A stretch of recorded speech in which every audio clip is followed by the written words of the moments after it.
चलो हम digital marketing ही कर रहे थे, हम मार्केटिंग स्ट्रैटेजीज की बात कर रहे थे। तो आज हम आगे सबसे पहले जो हमने टॉपिक पे छोड़ा था ना, हमने डिस्कशन खत्म ही किया था, कस्टमर एक्विजिशन का मीनिंग कर लिया था। तो आज हम एक्विजिशन, कन्वर्जन, रिटेंशन, उसके बाद आगे फिर उसको और टेकअप करेंगे, like search marketing, display marketing, social media, ये सारी चीज़ें लेते हैं। तो सबसे पहले लेट्स फटाफट से क्विकली जहाँ हमने छोड़ा था, विच इज़ कंज्यूमर एक्विजिशन। तो एक बार मैंने मीनिंग कर लिया था, रिवाइज करवा देती हूँ।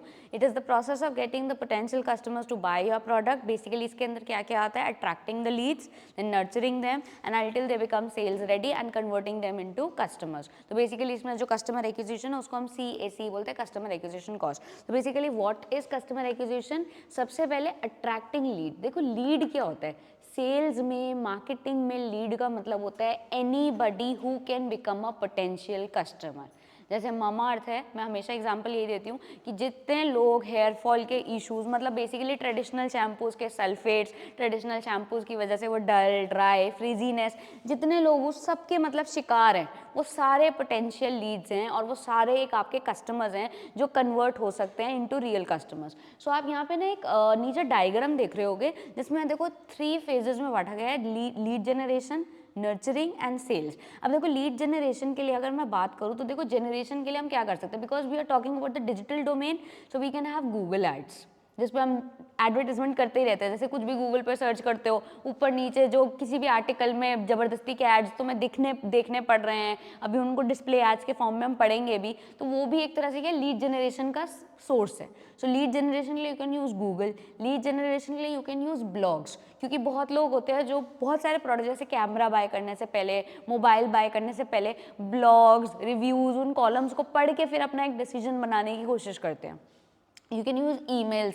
आपको कितने ईमेल्स आते होंगे आपकी बैंक की तरफ से, या किसी गलती से किसी ब्रांड को कभी एक ईमेल दिया होगा तो वो तुम्हारा पीछा नहीं छोड़ते उनके सब। जैसे Titan has always done this, जैसे टाइटन का तो प्रोडक्ट जनरली हर किसी ने एक बार खरीदा ही होता है कुछ ना कुछ।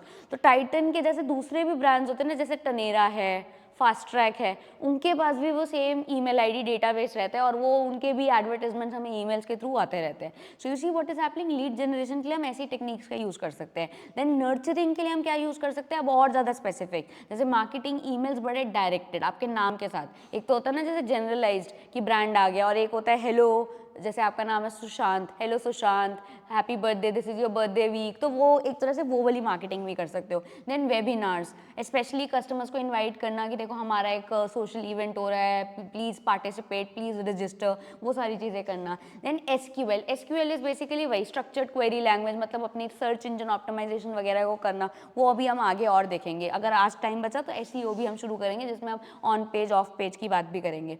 And last but not the least, you can have, अब सेल्स जनरेट करने के लिए you can have sales call, customers को फ़ोन करो, कस्टमर्स के ऊपर डायरेक्टली, जैसे आजकल बॉट्स वगैरह भी लगा देते हैं, व्हाट्सएप के थ्रू भी वी कैन डू। सो ये सारी चीज़ें जिनके थ्रू हम डिफरेंट कस्टमर्स को एक्विजिशन के लिए from the chain of generation to nurture to sales हम यूज़ कर सकते हैं। इसको आगे और अभी डिटेल में देखते हैं। जैसे कस्टमर एक्विजिशन की इंपॉर्टेंस क्या है, तो देखो सबसे पहले इंपॉर्टेंस क्या है, at the end of the day customer is only going to give you the money.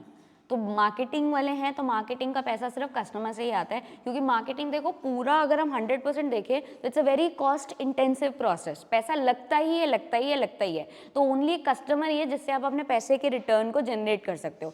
So for growth, for employ security, for money, you need customer acquisition. और दूसरा क्या है, अगर आप फ्यूचर में इन्वेस्टमेंट रेस करना चाहते हो स्टार्टअप्स के कल्चर के पॉइंट ऑफ व्यू से, तो आपके जितने रेगुलर कस्टमर्स होंगे, शार्क टैंक में जब वो डिबेट करते हैं तो एक पॉइंट आता है ना, आपका मार्केट शेयर कितना है या आपका रेगुलर कस्टमर बेस कितना है, जितनों का रेगुलर रिपीट परचेज, जैसे वो पूछते हैं ना आपका रिपीट रेट क्या है, जितनों का रिपीट रेट अच्छा होता है उनके लिए फिर एक कमेंट क्या आता है, वाओ दैट्स अ गुड, मतलब अगर 10 में से 5 लोग भी रिपीट कर रहे हैं तो दैट्स अ गुड थिंग, मतलब वो कहीं और जा नहीं रहे। सो जितनों का रिपीट रेट भी अच्छा होता है उनको वैल्यूएशन में उतना ही फायदा भी मिलता है। सो ये कुछ बेनिफिट्स हैं जो होते हैं। अब आप देख सकते हो यहाँ पे साइड में कुछ 2 फॉर्मुलेज दिए हुए हैं। अच्छा, अब एक क्वेश्चन का मैं आंसर दे दूँ। डिजिटल मार्केटिंग में ना तुम्हारा हमेशा से क्वेश्चन रहा है प्रैक्टिकल कब आएगा, प्रैक्टिकल अब आएगा।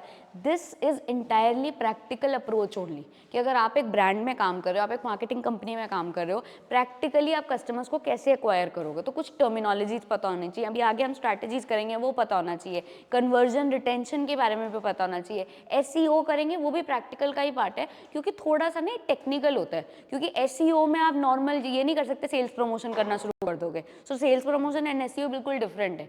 तो इसीलिए इसको हम थोड़ा सा प्रैक्टिकल टच वाला पोर्शन ही कहेंगे, टॉपिक ही कहेंगे, टेक्निकल टॉपिक ही कहेंगे। तो आप देख सकते हो we have one formula for CAC, that is customer acquisition cost. तो देखो उसका फॉर्मूला क्या होता है कि कस्टमर को एक्वायर करने की मार्केटिंग की कॉस्ट क्या होती है, total marketing spend upon hashtag का मतलब है नंबर ऑफ न्यू कस्टमर्स। तो हम कस्टमर्स को एक्वायर कर रहे हैं ना, तो हम कौन से कस्टमर्स की बात करेंगे, न्यू कस्टमर्स की। तो जितना एक एडवर्टाइजमेंट मतलब जितने भी एक कैंपेन के ऊपर खर्चा हुआ upon the total number of new customers that you have got is the CAC। तो जस्ट इमेजिन जैसे अब क्योंकि अभी फरवरी जनवरी में ना फेस्ट सीजन शुरू हो जाएगा कॉलेज का, तो जस्ट इमेजिन एक कोई ब्रांड है और वो डिसाइड करती है कि ठीक है मैं कॉलेज स्टूडेंट्स के लिए ही प्रोडक्ट लाऊं, like maybe shoes, maybe some casual hoodies and all that. तो अगर वो डिसाइड करती है कि किसी कॉलेज के फेस्ट में जाके 50,000 की स्पॉन्सरशिप करनी है, तो 50,000 इज द एडवर्टाइजमेंट कैंपेन, या कैंपेन का पूरा कॉस्ट 50,000 है, और सपोज करो उस कॉलेज में जाने के बाद उनके नए कस्टमर्स जो बने वो 200 बने। So 50,000 divided by 200 new customers will give you the customer acquisition cost of this particular campaign of this particular college you can say.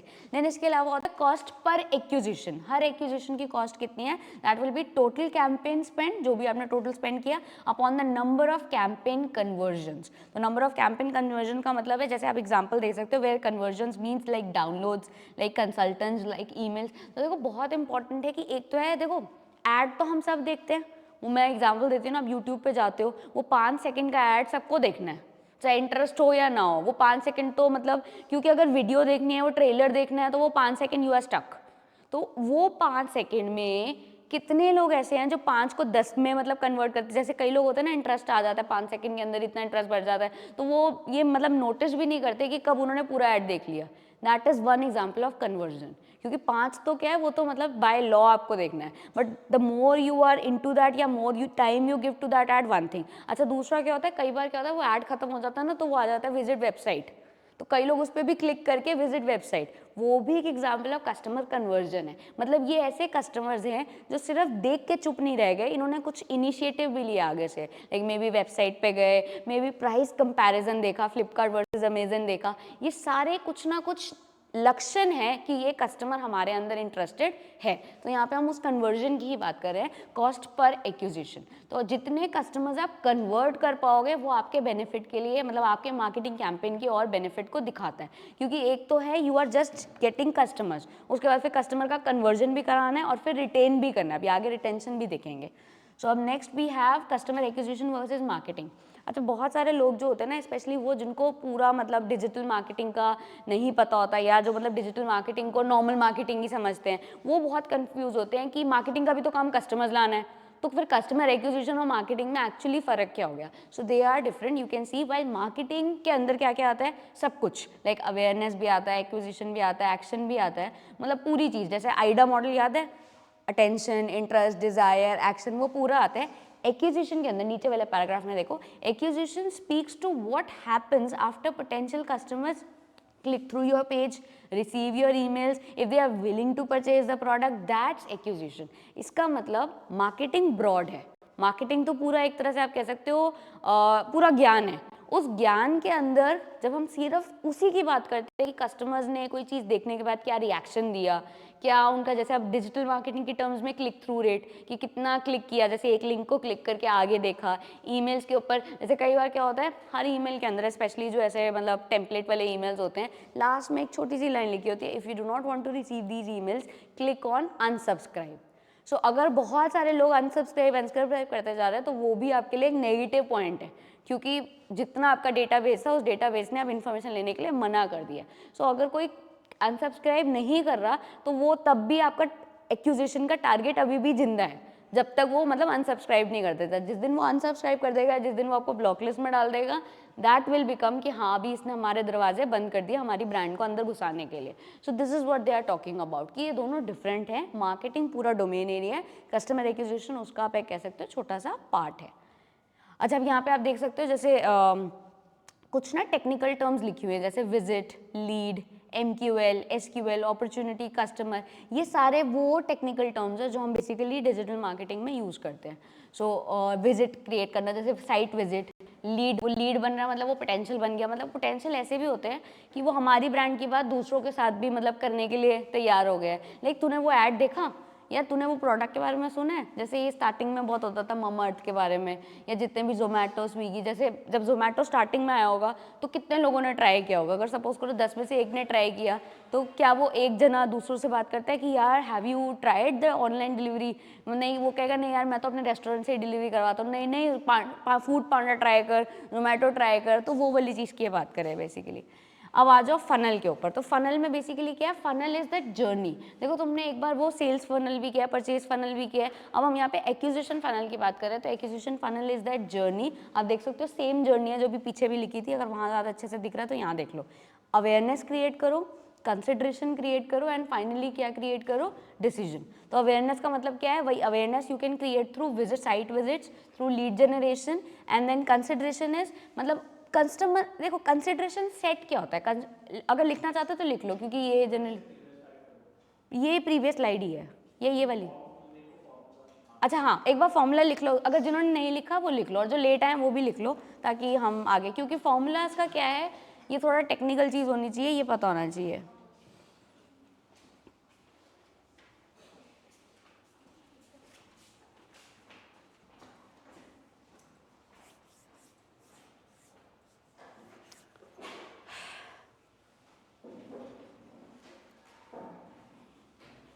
और अगर 2-4 ने भी लिख लिया तो आई विल मूव फॉरवर्ड, तो you can circulate your register after the class also. तो शार तुम लिख लो, फिर आई विल मूव फॉरवर्ड। ये डिजिटल मार्केटिंग है, डिजिटल मार्केटिंग ना। I have seen you people for the first time.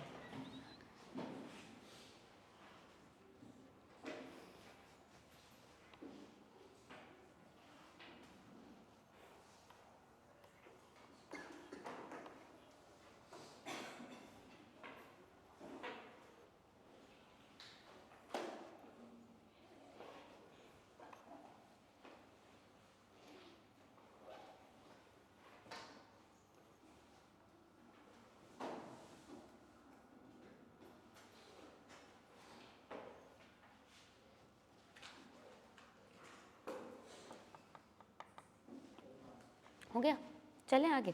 हम बेसिकली ये फ़नल डिस्कस कर रहे थे, क्योंकि यहाँ पे फ़नल बहुत हल्का मुझे लग रहा है, तो इसीलिए वो डार्क कलर वाला है, हम ओपनिंग इट।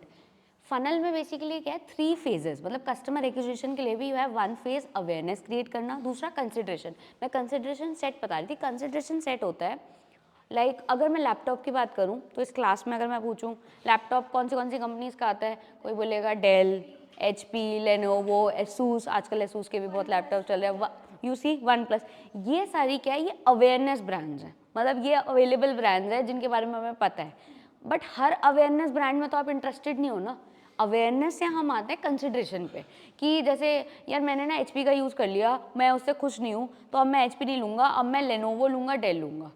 अवेयर तो आप 10 ब्रांड्स के बारे में थे, सीधा ही आप ये 2 पे कैसे आए? ये 2 पे आप आए होगे शायद अपने अपने फ्रेंड का देखा होगा, आपने शायद एडवर्टाइजमेंट देखा होगा, आपने शायद रिव्यूज़, फीडबैक, या हो सकता है क्रोमा पे किसी दिन घूमने गए हो और खुद उसको वहाँ पे 5 मिनट यूज़ किया होगा, और वो 5 मिनट में तुम्हें वो प्रोडक्ट पर्सनली अपीलिंग लगा होगा।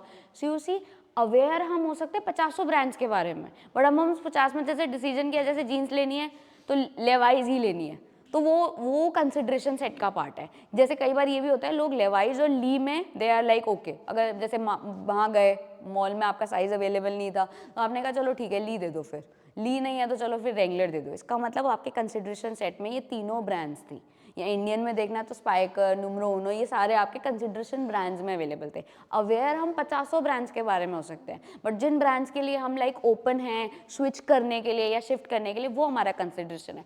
तो जब हम कस्टमर एक्विजिशन के अंदर कन्वर्जन की बात करते हैं या कंसिडरेशन की बात करते हैं, तो 2 चीज़ें आती है, which is MQL and SQL। अब SQL एक तो होती है वो स्ट्रक्चर्ड क्वेरी लैंग्वेज। अब अगर हम मार्केटिंग और कस्टमर फनल के में अंदर बात करें तो MQL का मतलब क्या होता है? मार्केटिंग क्वालिफाइड लीड, और SQL होता है सेल्स क्वालिफाइड लीड। मतलब ये वाला वो वाला स्ट्रक्चर्ड क्वेरी लैंग्वेज नहीं है, ये है मार्केटिंग क्वालिफाइड लीड और एक है सेल्स क्वालिफाइड लीड। अब इसका एक एग्जांपल देती हूँ, लाइक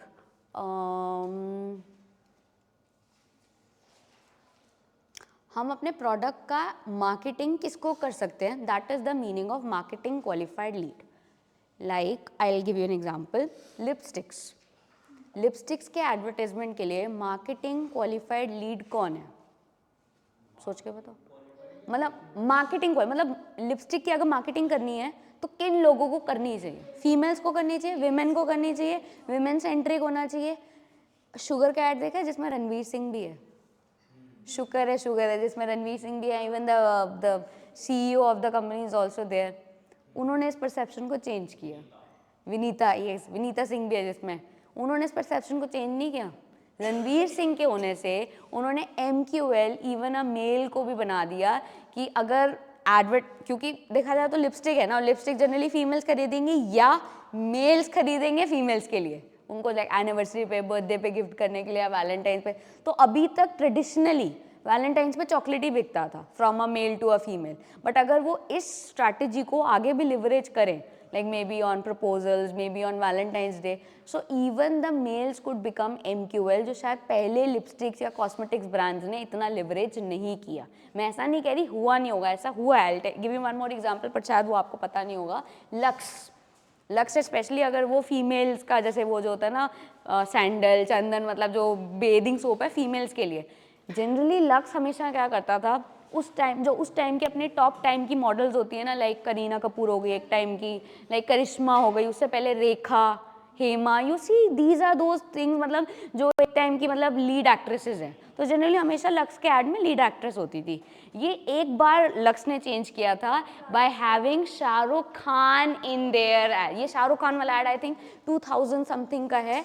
शाहरुख खान ने लक्स का ऐड किया था कि औरतों की स्किन इससे अच्छी हो सकती है, और वो बहुत, मतलब ऑब्वियसली कंट्रोवर्सी तो हुई थी, बट वो बहुत यूनिक कैंपेन था. और उसको फिर मैं दूसरे तरीके से भी बताती हूँ, ये मतलब उन्होंने इतना मतलब मार्केटिंग उस टाइम पे गेन किया था, तो उन्होंने इसका फिर पार्ट 2 भी बनाया था, जिसमें Shahrukh Khan with 4 female actresses was also doing the same add. तो उसमें शाहरुख खान भी था, और वो मतलब generally ladies were using the soap, and Shahrukh Khan her lady की तारीफ में 2-2 लाइनें कह रहा था. सो दे, मतलब वो उनको लगा कि हाँ ये मतलब, तो that is something of MQL, marketing qualified lead. तो आप जिसको मार्केटिंग कर सकते हो उसको करना. जैसे I will give you one example. आजकल घर में बहुत सारे होम डिवाइसेज आते हैं. होम डिवाइसेज लाइक एलेक्सा ले लो, या may be smart refrigerator, TV ले लो. जनरली यही सोचा जाता है ना, TV, फ्रिज, वॉशिंग मशीन में बच्चों का कोई लेना देना नहीं है. घर के बच्चे क्या करेंगे, घर के बच्चों को वॉशिंग मशीन से क्या फ़र्क. बट अब ये चेंज हो गया. बहुत सारे स्मार्ट अप्लायंसेस के लिए the kid is the main decider also, the kid is the main influencer also, the kid is the main, you can से, इनिशिएटर ऑल्सो. घर में जैसे TV पुराना है तो बच्चा इनिशिएट करेगा, क्या पापा पुराने ज़माने का TV, मेरे फ्रेंड के घर में तो, यू सी. तो किड इज़ द इनिशिएटर, उसने मतलब ये डिस्कशन शुरू किया. वो इन्फ्लुएंसर भी होगा, पापा नहीं सोनी का लो, पापा नहीं LG का लो, उसमें ये फीचर है, उसके रिमोट में ये फीचर है. वो इनिशिएटर भी है, इन्फ्लुएंसर भी है, और बहुत बार वो डिसाइडर भी होता है कि माँ बाप बच्चों, बोलो. हाँ, तो वही ना, वो डिसाइडर, क्योंकि बच्चों की चलने लग गई है. सो एक ज़माना होता था जिसमें कहते थे बेटा ये आपका डिपार्टमेंट नहीं है, आप दूर जाओ. But now things are change. तो जिसमें हमें लगता था ना कि LG की वॉशिंग मशीन के लिए शायद kid could never have been an MQL, marketing qualified lead. तो आजकल चेंज हो गया ज़माना, even those are the MQLs, marketing qualified lead. तो एक तो मार्केटिंग हो गया, किस किस को आप मार्केट कर सकते हो. उसके बाद फिर नेक्स्ट आते हैं SQL, which is the sales qualified lead. तो आप सेल किसको कर सकते हो. सो एडवर्टीजमेंट में तो ठीक है रणवीर सिंह दिखा दिया, बट जब सेलिंग की बात आएगी ना, जैसे मे बी वेबसाइट के ऊपर ऑफर्स की बात आएगी, तो उसमें रणवीर सिंह से ज़्यादा फोकस होगा on the model who has actually applied that lipstick. तो वो लिपस्टिक की फोटोज़, उसका जूम इन जूम आउट, तो वो सेल्स क्वालिफाइड लीड के लिए वहाँ पे क्या हमें स्ट्रैटेजी यूज़ करनी चाहिए ताकि एक्चुअली में ये कन्वर्जन हो सके टू द रियल सेल्स. तो यहाँ पे ये वाली सिचुएशन की बात हो रही है. उसके बाद then we have the decision का मतलब ये आपको एक अपॉर्चुनिटी क्रिएट करनी पड़ेगी. लाइक आपको देना पड़ेगा ना flash sale, like only for today 50% off on your first purchase and 20% off on your second. तो वो अपॉर्चुनिटी क्रिएट करना है, एंड फाइनली वो कस्टमर आपका एक्विजिशन हो जाएगा, मतलब आपको वो कस्टमर बन जाएगा. So you have to create a good opportunity जो कस्टमर के लिए. अब उसके बर्थडे पे क्रिएट करो, अपने बर्थडे पे क्रिएट करो, 50 सालों पे क्रिएट करो, वो तुम्हारे ऊपर है. So this is what this funnel is already talking about. तो मैंने यही चीज़ पीछे वाली स्लाइड में डिस्कस करी है, ठीक है.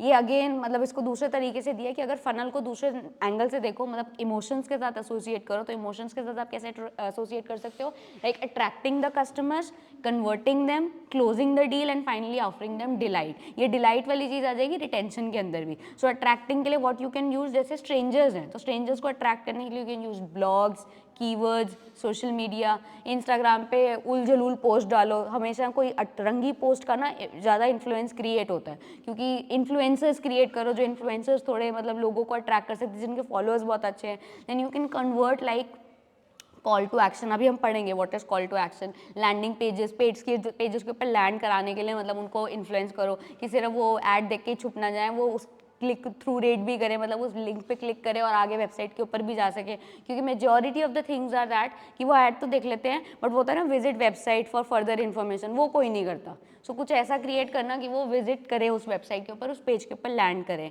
ईमेल्स भेजना, सिग्नल्स भेजना, सिग्नल्स जैसे ब्रांड आपको वो क्लूज भेज रहा है जिससे आओ मेरे पास आओ, वो टेम्पटर्स भेज रहा है एक तरह से। Then workflows is like customer service acquisition वाला पार्ट हो गया कि मतलब वो फ़ोन कॉल्स आ रहे हैं, बैंकिंग बहुत यूज़ करता है ये वर्क फ्लोज वाला, कॉल करते रहेंगे, क्रेडिट कार्ड ले लो, ये ले लो, और इसी चक्कर में आजकल बहुत फ्रॉड्स भी होने लग गए हैं। सो क्योंकि वो बहुत अच्छे से यूज़ करते हैं तो many people have started using it for the other way round also. वो दोबारा हाँ वो करते रहेंगे क्योंकि जब तक कुछ ना कुछ आपकी एक्टिविटी नहीं हो जाएगी, वही मैं कह रही हूँ यू आर देयर टारगेट। तो until unless you do something they will be keeping a tap on you. जैसे कई बार तो ऐसा भी होता है बैंक कब का खाता बंद कर दिया होगा बट स्टिल वो आपको फ़ोन करते रहेंगे, स्टिल वो आपको अपनी नई स्कीम्स के बारे में बताते रहेंगे, क्योंकि उनको पता है कि जब तक इंसान जिंदा है, जब तक इंसान की इनकम चल रही है, उसको अकाउंट की ज़रूरत है, वो तब तक एक क्लाइंट है। डजेंट मैटर कि उसका दूसरे बैंक के अकाउंट में बैंक में अकाउंट हो या ना हो। लास्ट इवेंट्स करना, ये हम रिटेंशन में करते हैं, इवेंट्स वगैरह वाला जो पार्ट है। Now let's come to different, मतलब यू कैन से अब हम कैसे मतलब कस्टमर्स को एक्वायर कर सकते हैं। सो डिजिटल मार्केटिंग एक्विजिशन करने के लिए क्या चैनल्स हैं या क्या सोर्सेज हैं। So first is organic search versus paid search. Acquisition करनी है ना, सो ऑर्गेनिक सर्च करवा लो या पेड सर्च करवाओ। ऑर्गेनिक का मतलब क्या है, जो इंसान अपने आप से कर रहा है। जनरली ये बहुत मेहनत वाला काम है, क्योंकि इसमें क्या है, कस्टमर अपने आप के दिमाग से सोच रहा है, मतलब इसमें उसको कोई वो हिंट नहीं मिल रहा, वो अपने आप सोच रहा है, और ऐसे कस्टमर्स बहुत कम होते हैं। लाइक साइकोलॉजिकल थॉट प्रोसेस, उसके साइकोलॉजिकल थॉट प्रोसेस में वो अपने आप से आना चाहिए। जैसे अगर मुझे कैंपेन करनी है, बहुत अच्छा तो ये होगा कि अगर मैं कैंपेन मेरे दिमाग में आया ना, तो कहीं ना कहीं कैंपेन से रिलेटेड जो गियर्स, जो चीज़ें मुझे चाहिए होती हैं, वो कहीं ना कहीं display marketing, social media marketing, कहीं ना कहीं वो मेरे को टच होता रहे। बट अगर वो नहीं होगा, सपोज करो मुझे कैंपेन करनी है और ये प्लान बहुत स्पॉन्टेनियस बना, तो मैं क्या करूँगी, गूगल पे जाऊँगी, tent, cost of a tent for 2 people या 3 पीपल।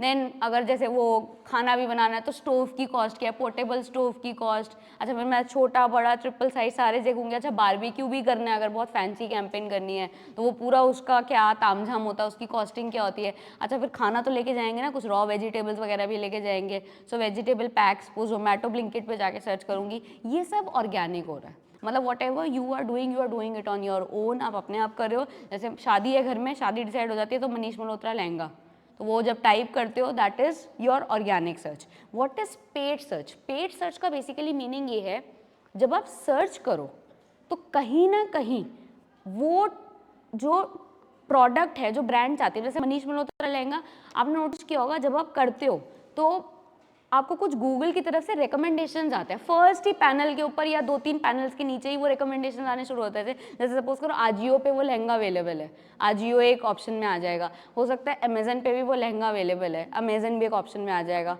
और बहुत लोग तो ऐसे होते हैं, क्योंकि हमारा ना, हम ह्यूमंस हैं, हमारा हमेशा से होता है जो पहले पड़ा है वही उठा लो, मतलब हम सेकंड थर्ड के लिए हम जाते भी नहीं है, हमारा बट ऑब्वियस होता है। जैसे हमने खाने के लिए भी अगर हम जा रहे हैं, बफे की लाइन में खड़े हैं, पहली प्लेट ही उठाते हो या मतलब तीसरी चौथी प्लेट उठाते हो नीचे से। So we are very but obvious humans हैं, तो हम सबसे पहले ना जो पहला ऑप्शन होता है उसी पे क्लिक करते हैं। एक अगर मैं गूगल पे भी कोई इन्फॉर्मेशन भी सर्च करने जाऊंगी ना, हार्डली मैं 5 से 6 पेज तक जाऊंगी, 10वें पेज तक तो मैं तब तक नहीं जाऊंगी जब तक मुझे कुछ नीड नहीं लगती, कुछ बहुत न्यू चाहिए, क्योंकि जनरली 5-6 पेजेस जो मिलते हैं ना वो सैचुरेटेड भी होता है।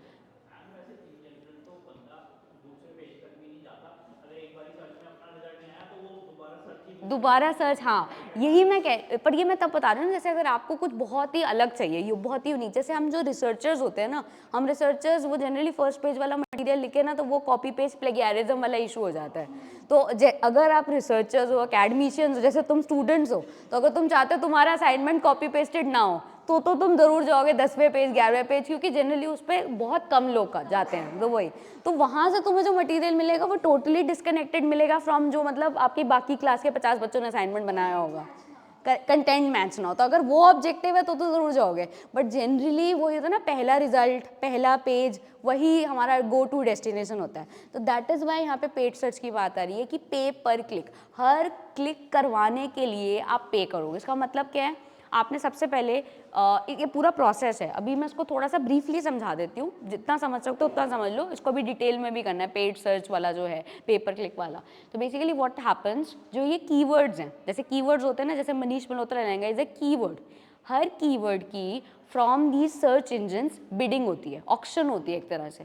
तो जो जितना रेलेवेंट कीवर्ड होगा, जैसे Manish Malhotra lehenga is very much relevant, ये बिल्कुल डायरेक्ट है, और मुझे लगता है अगर हम 50 जनों में से यहाँ से और हमें लहंगा सर्च करना और मनीष मल्होत्रा की ब्रांड का ही सर्च करना हो, I think majority of the people will use this keyword only, ऊपर नीचे लहंगा मनीष मल्होत्रा या Manish Malhotra lehenga, that is okay. But क्योंकि ये कीवर्ड बहुत रेलेवेंट है तो इसकी ऑक्शन कॉस्ट, इसकी बिडिंग कॉस्ट भी बहुत हाई होगी। देखा है वो ऑक्शन वगैरह, देखा है ना, वो इन्वायरमेंट जिसमें वो बहुत महंगी महंगी चीज़ें होती है। सो जितना रेलेवेंट कीवर्ड उतने बिडिंग कॉस्ट हाई। अब आपने बिडिंग कॉस्ट करके अपने ब्रांड को रिलेट तो करवा लिया उस कीवर्ड के साथ, अब होगा क्या, आपका जितना आपने पैसा दिया होगा उतना आपका पेड सर्च में रैंकिंग के हिसाब से रिजल्ट भी दिखाया जाएगा। जैसे अगर मैंने कहा ना आजियो का सबसे पहले दिख रहा है, तो हो सकता है आजियो ने इस पर्टिकुलर कीवर्ड के लिए सबसे ज़्यादा एक तरह से मतलब बिड किया है, मतलब पे किया है। अमेजन हो सकता है सेकंड हो, थर्ड हो। अब होगा क्या, जब जब एक कस्टमर आजियो के लिंक पे क्लिक करेगा, पे पर क्लिक मतलब the customer clicks on one link, then only Ajio is responsible to pay Google or to pay Binge, जो भी सर्च इंजन है, some cost associated with this click। Her click की जो कॉस्ट आपके एग्रीमेंट में होगी, जो एडवर्टाइजमेंट मॉडल के हिसाब से डिसाइड होगी, वो दोगे। तो जब जब कस्टमर आपके लिंक पे, इवन होटल्स में ये बहुत होता है।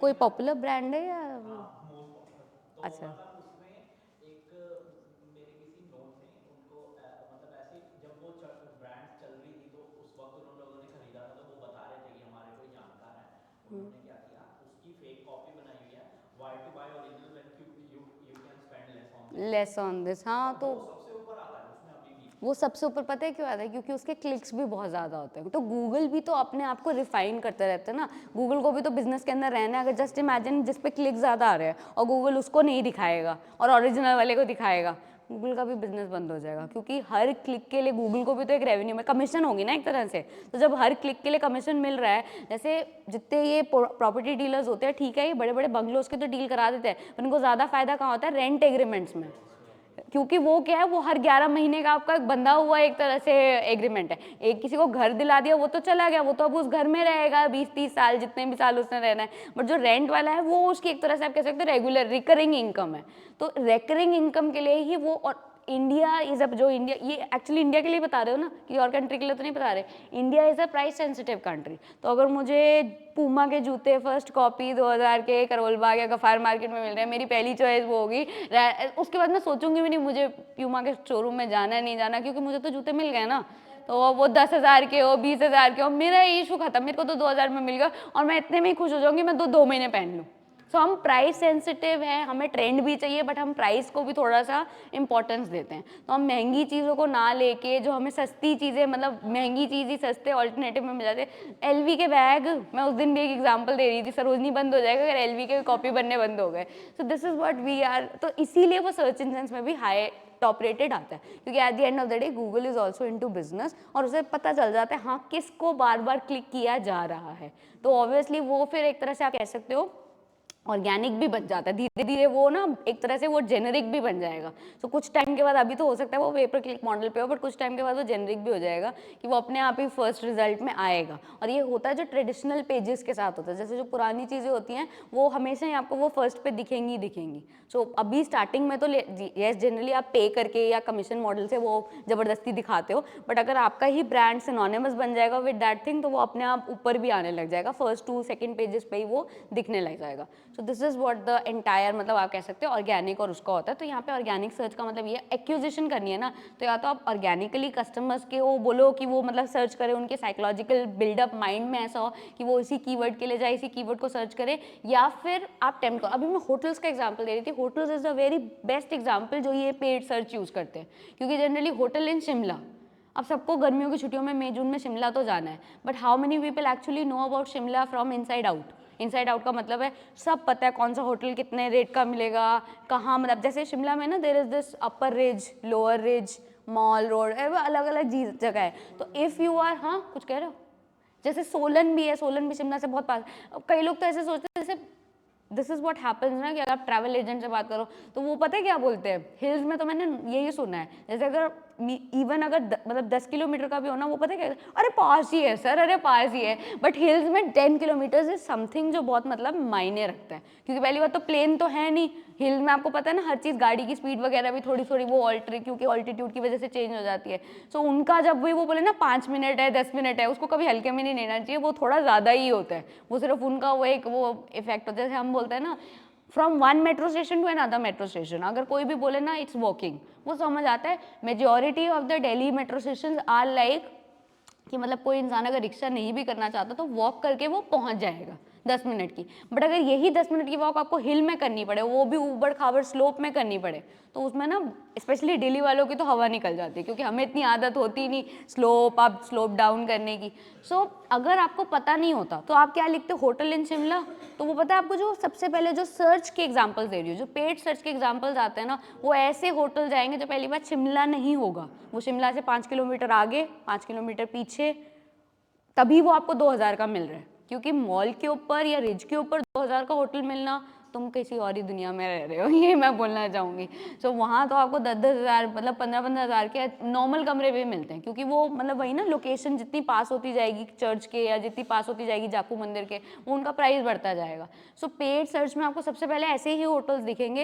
ये सेम मनाली का भी एग्जाम्पल है कि जितना वो मनाली की जो मेन मार्केट है उसके पास होटल्स होते जाएंगे, उनका प्रीमियम हाई होता जाएगा, और जो आपको सबसे पहले रिजल्ट दिखते होंगे ना, जो 1500 के बजट होटल्स या 2000 के, वो दूर वाले होंगे, वो एकदम वो आपको एक मतलब मिथ बनाया जाता है कि हाँ एकदम मनाली आओगे और हमारा होटल है, वो एकदम मनाली आओगे होटल तो आ जाएगा, बट उसके आगे जो मनाली घूमने की जगह है वो बहुत दूर आएगी।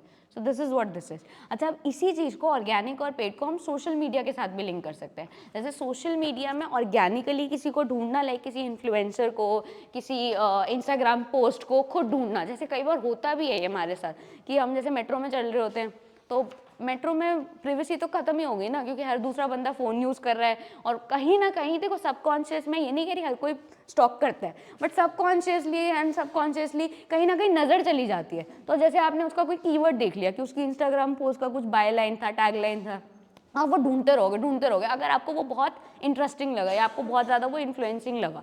सो this is what organic is. और पेड में जनरली जो पेड मतलब एक तरह से पेड पोस्ट वगैरह होती है, जो कहीं ना कहीं आपने अगर फॉलो किया हुआ है तो डायरेक्टली इनडायरेक्टली आपको एक्सपोज होती रहती है, फेसबुक में भी यही होता है। So this is what paid and soul. तो उसको सोशल मीडिया के एंगल से देखना, that will become organic and paid social media. और दूसरा इज सर्च, जो सर्च इंजन मार्केटिंग में होता है। Now let's come to other sources of acquisition. क्या हो सकते हैं, लाइक ईमेल करना, this I have already clear. तो ईमेल्स भेजना, लाइक पूरा टेम्पलेट वाला ईमेल भेजना या डायरेक्टेड ईमेल्स भेजना। सबसे इंपॉर्टेंट जो डिजिटल मार्केटिंग में थोड़ा कम होता जाता है, रेफरल्स। बट रेफरल्स बहुत अच्छा है, स्पेशली अगर आप उस रेफरल को as a digital marketing strategy use करो। जैसे होता नहीं है referral discount off 10%, use this coupon, recommend your friend and get 10% off. तो ये जो कैशबैक है, डोमिनोज वगैरह में भी करते हैं, तो कैशबैक का ऑफर या रेफरल्स का ऑफर, उसको अगर किसी ना किसी तरीके से सोशल मीडिया डिजिटल मार्केटिंग के साथ लिंक कर दो तो वो बहुत हेल्प करता है। स्पेशली हेल्प कब करता है, जब वो टीनेजर्स हो या यूथ हो। तो मम्मी पापा इतना एफर्ट नहीं करेंगे, बट हाँ तुम लोग ये एफर्ट कर लोगे कि हाँ मैं अपने फ्रेंड को भी बोल देता हूँ यार पिज़्ज़ा मंगा ले, मुझे 10% और डिस्काउंट मिल जाएगा. So yes you people can work on it. मतलब भाई पेटीएम ने स्टार्ट किया था और हर दूसरा कैशबैक देता है. अब तो कैशबैक इतना मिलता है कि इंसान कहता है छोड़ यार कैशबैक चाहिए ही नहीं है, ऐसे ही प्रोजेक्ट. दिस इज एक टाइम पे जो मतलब नोवेल्टी थी अब वो इतना मतलब रिडंडेंट हो चुका है कि चाहिए ही नहीं. जैसे हार्डली मैं देखती भी नहीं कितने कैशबैक पॉइंट है क्या, क्योंकि ट्रांजैक्शन तो डेली टू डेली करती है, कितना बंदा यूज़ कर लेगा. बट देन जो होता है ना, जो नए यूजर्स होते हैं स्पेशली, तभी मैं कह रही हूँ जो बिल्कुल यंगस्टर्स होंगे वो बड़ा इसमें मतलब इन्वॉल्व होता है. वो हर चीज़ का कैलकुलेशन करते हैं कि 10 कूपन मिल गया तो मेरा एक पिज़्ज़ा फ्री हो गया. So they are very much into that जो मतलब करते हैं. तो referrals is also, creating referrals can also be a good strategy. Then events. अब यहाँ पे हम कौन से इवेंट्स की बात करें, क्योंकि डिजिटल मार्केटिंग है तो वर्चुअल इवेंट्स. और वर्चुअल इवेंट्स के लिए आज हमारे पास बहुत अच्छा एक स्कोप है, VR और AR. तो आपने देखा होगा बहुत बार, जैसे थोड़ा नेगेटिव एग्जांपल दे रही हूँ, जैसे अभी ये इजराइल एंड हमास का जो भी चल रहा था, इसमें भी कितनी ऐसे वर्चुअल गेम्स के ऊपर मतलब प्रोटेस्ट वगैरह किए जा रहे थे. सो यू सी आजकल तो वर्चुअल प्लेटफॉर्म्स बहुत अच्छी चीज़ें बन चुके हैं जिनमें मतलब आप वर्चुअली सारा इन्वायरमेंट क्रिएट कर सकते हो. तो यहाँ पे भी वो वर्चुअल इवेंट्स की बात करें. और ये कोविड में सबसे ज़्यादा लिवरेज मिला था क्योंकि लोग मॉल वॉल जा नहीं पा रहे थे. तो जितने ये बड़े बड़े मॉल्स थे ना, जो मतलब अच्छे ब्रांड्स के मॉल्स थे, उन्होंने कैंपेन ही बनाया था कि वी हैव वर्चुअल मॉल, हम आपको वर्चुअल मॉल टूर देंगे. तो उसमें आप एक्सपीरियंस ले सकते हो कि आप ठीक है अभी जा नहीं सकते स्टारबक्स क्योंकि social distancing and all that, lockdown वगैरह है, तो आप वर्चुअली हमारी वेबसाइट पे जाओ, एक्सपीरियंस करो, आपको वो गियर पहन के वो फील आएगी. ठीक है, आई नो दैट उसका रियल इफेक्ट तो नहीं होता, but yes virtual events create करने से भी at least a brand is present there. You compare to brands on the digital marketing domain. एक ब्रांड जो कहीं ना कहीं कुछ VR और AR पे कुछ ना कुछ काम कर रही है, एक मे बी गेम के पॉइंट ऑफ व्यू से कर रही है, या मे बी किसी और गेम में डोमिनोज का स्टोर दिख रहा है. तो एक ब्रांड ऐसी है जिसका मतलब वर्चुअल प्रेजेंस है और एक ब्रांड ऐसी है जो बिल्कुल भी वर्चुअल प्रेजेंट नहीं है. तो अगर फ्यूचर में लिवरेज की बात की, जैसे बहुत लोग कहते हैं ना कि VR और AR ठीक है अभी इतना नहीं चल रहा, बट एक ज़माना आएगा जब यही चलेगा और कुछ नहीं चलेगा. तो उस टाइम पे जो अभी ब्रांड्स ने जिन्होंने थोड़ा थोड़ा उसको यूज़ करना शुरू कर दिया, उनको अच्छा मतलब एक तरह से एडेड एडवांटेज मिलेगा टू दोज ब्रांड्स जो अभी तक बिल्कुल ही वहाँ पहुँचे ही नहीं हैं. जैसे हमारे इंडियन हम फ्रेंचाइजीज की बात करें, हल्दीराम बीकानेर वाला शायद इतने नहीं पहुँचे होंगे जितना शायद डोमिनोज, स्टारबक्स वगैरह ने उसको लिवरेज किया होगा. तो यहाँ पे बेसिकली वो उसी चीज़ की बात कर रहे हैं. Then traditional advertising. देखो एक्विजिशन की बात कर रहे हो, हमेशा बोलती हूँ डिजिटल मार्केटिंग का कहीं ये मतलब नहीं है कि ट्रेडिशनल मार्केटिंग, ट्रेडिशनल एडवर्टाइजिंग छोड़ दो. So at the end of the day traditional तो करना ही है. न्यूज़पेपर में कुछ ना कुछ ऐड देते रहो, और वो देते भी रहते हैं. अगर आप, अब तो पता नहीं ये जनरेशन न्यूज़पेपर पढ़ती है नहीं पढ़ती, बट अगर न्यूज़पेपर्स देखो ना तो हमारे जितने ये स्टार्टअप ब्रांड्स हुए हैं इनके भी एड्स न्यूज़पेपर्स में आते हैं. चाहे तुम जोमेटो की बात करो, चाहे तुम ममा अर्थ की बात करो, चाहे तुम पेटीएम की बात करो. तो दैट डजंट मीन कि इन लोगों ने अगर डिजिटल को बहुत अच्छे से यूज़ किया तो इन्होंने ट्रेडिशनल को छोड़ दिया. और ट्रेडिशनल पे भी, टीवी पे भी देखो ना कितने एड्स आते हैं. So just by going digital doesn't means कि नॉर्मल वाली मार्केटिंग नहीं करनी. आधे लोग तो ये सोचते हैं डिजिटल का मतलब है नॉर्मल बंद ही कर दो. नॉर्मल तो बंद हो ही नहीं सकता, क्योंकि बाय ह्यूमन नेचर. जैसे ऑनलाइन और ऑफलाइन टीचिंग का क्या था, जब ये कोविड आया था तो सारे लोग कह रहे थे ना Byju's is the next big thing, अब तो सब बंद हो जाएगा, स्कूल बंद हो जाएंगे, सब कुछ ऑनलाइन में चला जाएगा. यू सी वो वेव खत्म हो गई और सब नॉर्मल बैक टू में आ गया. और सब ये बार बार रिव्यूज़ भी क्या आ रहे थे, नहीं नहीं यही वाली टीचिंग अच्छी है, वो तो बहुत ही बोरिंग थी, नींद आती थी, है ना, बच्चे स्ट्रेस हो रहे हैं, हमारे पेरेंट्स को और टेंशन हो रही है कि हमारे बच्चे कुछ और ही कंटेंट देख रहे हैं, डिप्रेशन में जा रहे हैं. यू सी सो ठीक है, वी हैव दोज ऑल्टरनेटिव्स, और ऑल्टरनेटिव्स बहुत अच्छे भी है. क्योंकि आप जस्ट इमेजिन करो, जैसे अगर आप ही को ये क्लास बैंगलोर से लेनी हो, बैंगलोर में किसी टेस्ट के लिए गए हो या किसी प्लेसमेंट के लिए गए हो, और क्लास भी नहीं मिस करनी क्योंकि you want to do the content जो आपके पेपर में आपको हेल्प कर सकता है. सो अगर ये लाइव नहीं हो रही होती तो प्रॉब्लम हो जाती ना. तो online will always be a supplement to the traditional या ऑफलाइन वाला. तो यहाँ पे इसीलिए वो बात करें कि ट्रेडिशनल एडवर्टाइजिंग को तो हमें छोड़ना नहीं है, उसको तो लेके ही चलना है. Next we come to the next topic which is, हमने एक्विजिशन कर लिया, अब हम करें कन्वर्जन. व्हाट इज कन्वर्जन या what is conversion marketing. So conversion का मतलब डिजिटल मार्केटिंग के अंदर क्या है, एक ऐसी strategy that focuses on increasing the percentage of site visitors who perform specific action. उस एक्शन का मतलब क्या है, कन्वर्जन. सो मतलब एक तो है जैसे window shopping. What is window shopping, गए देख कर आ गए. कन्वर्जन तब होगी विंडो शॉपिंग की जब जाओगे भी, कुछ बार्गेन भी करोगे, लाइक अच्छा 500 का है, no discount, please offer me a discount, I am the first customer, अच्छा एम्प्लॉय कोटा से डिस्काउंट दे दो. So that will be an example of conversion.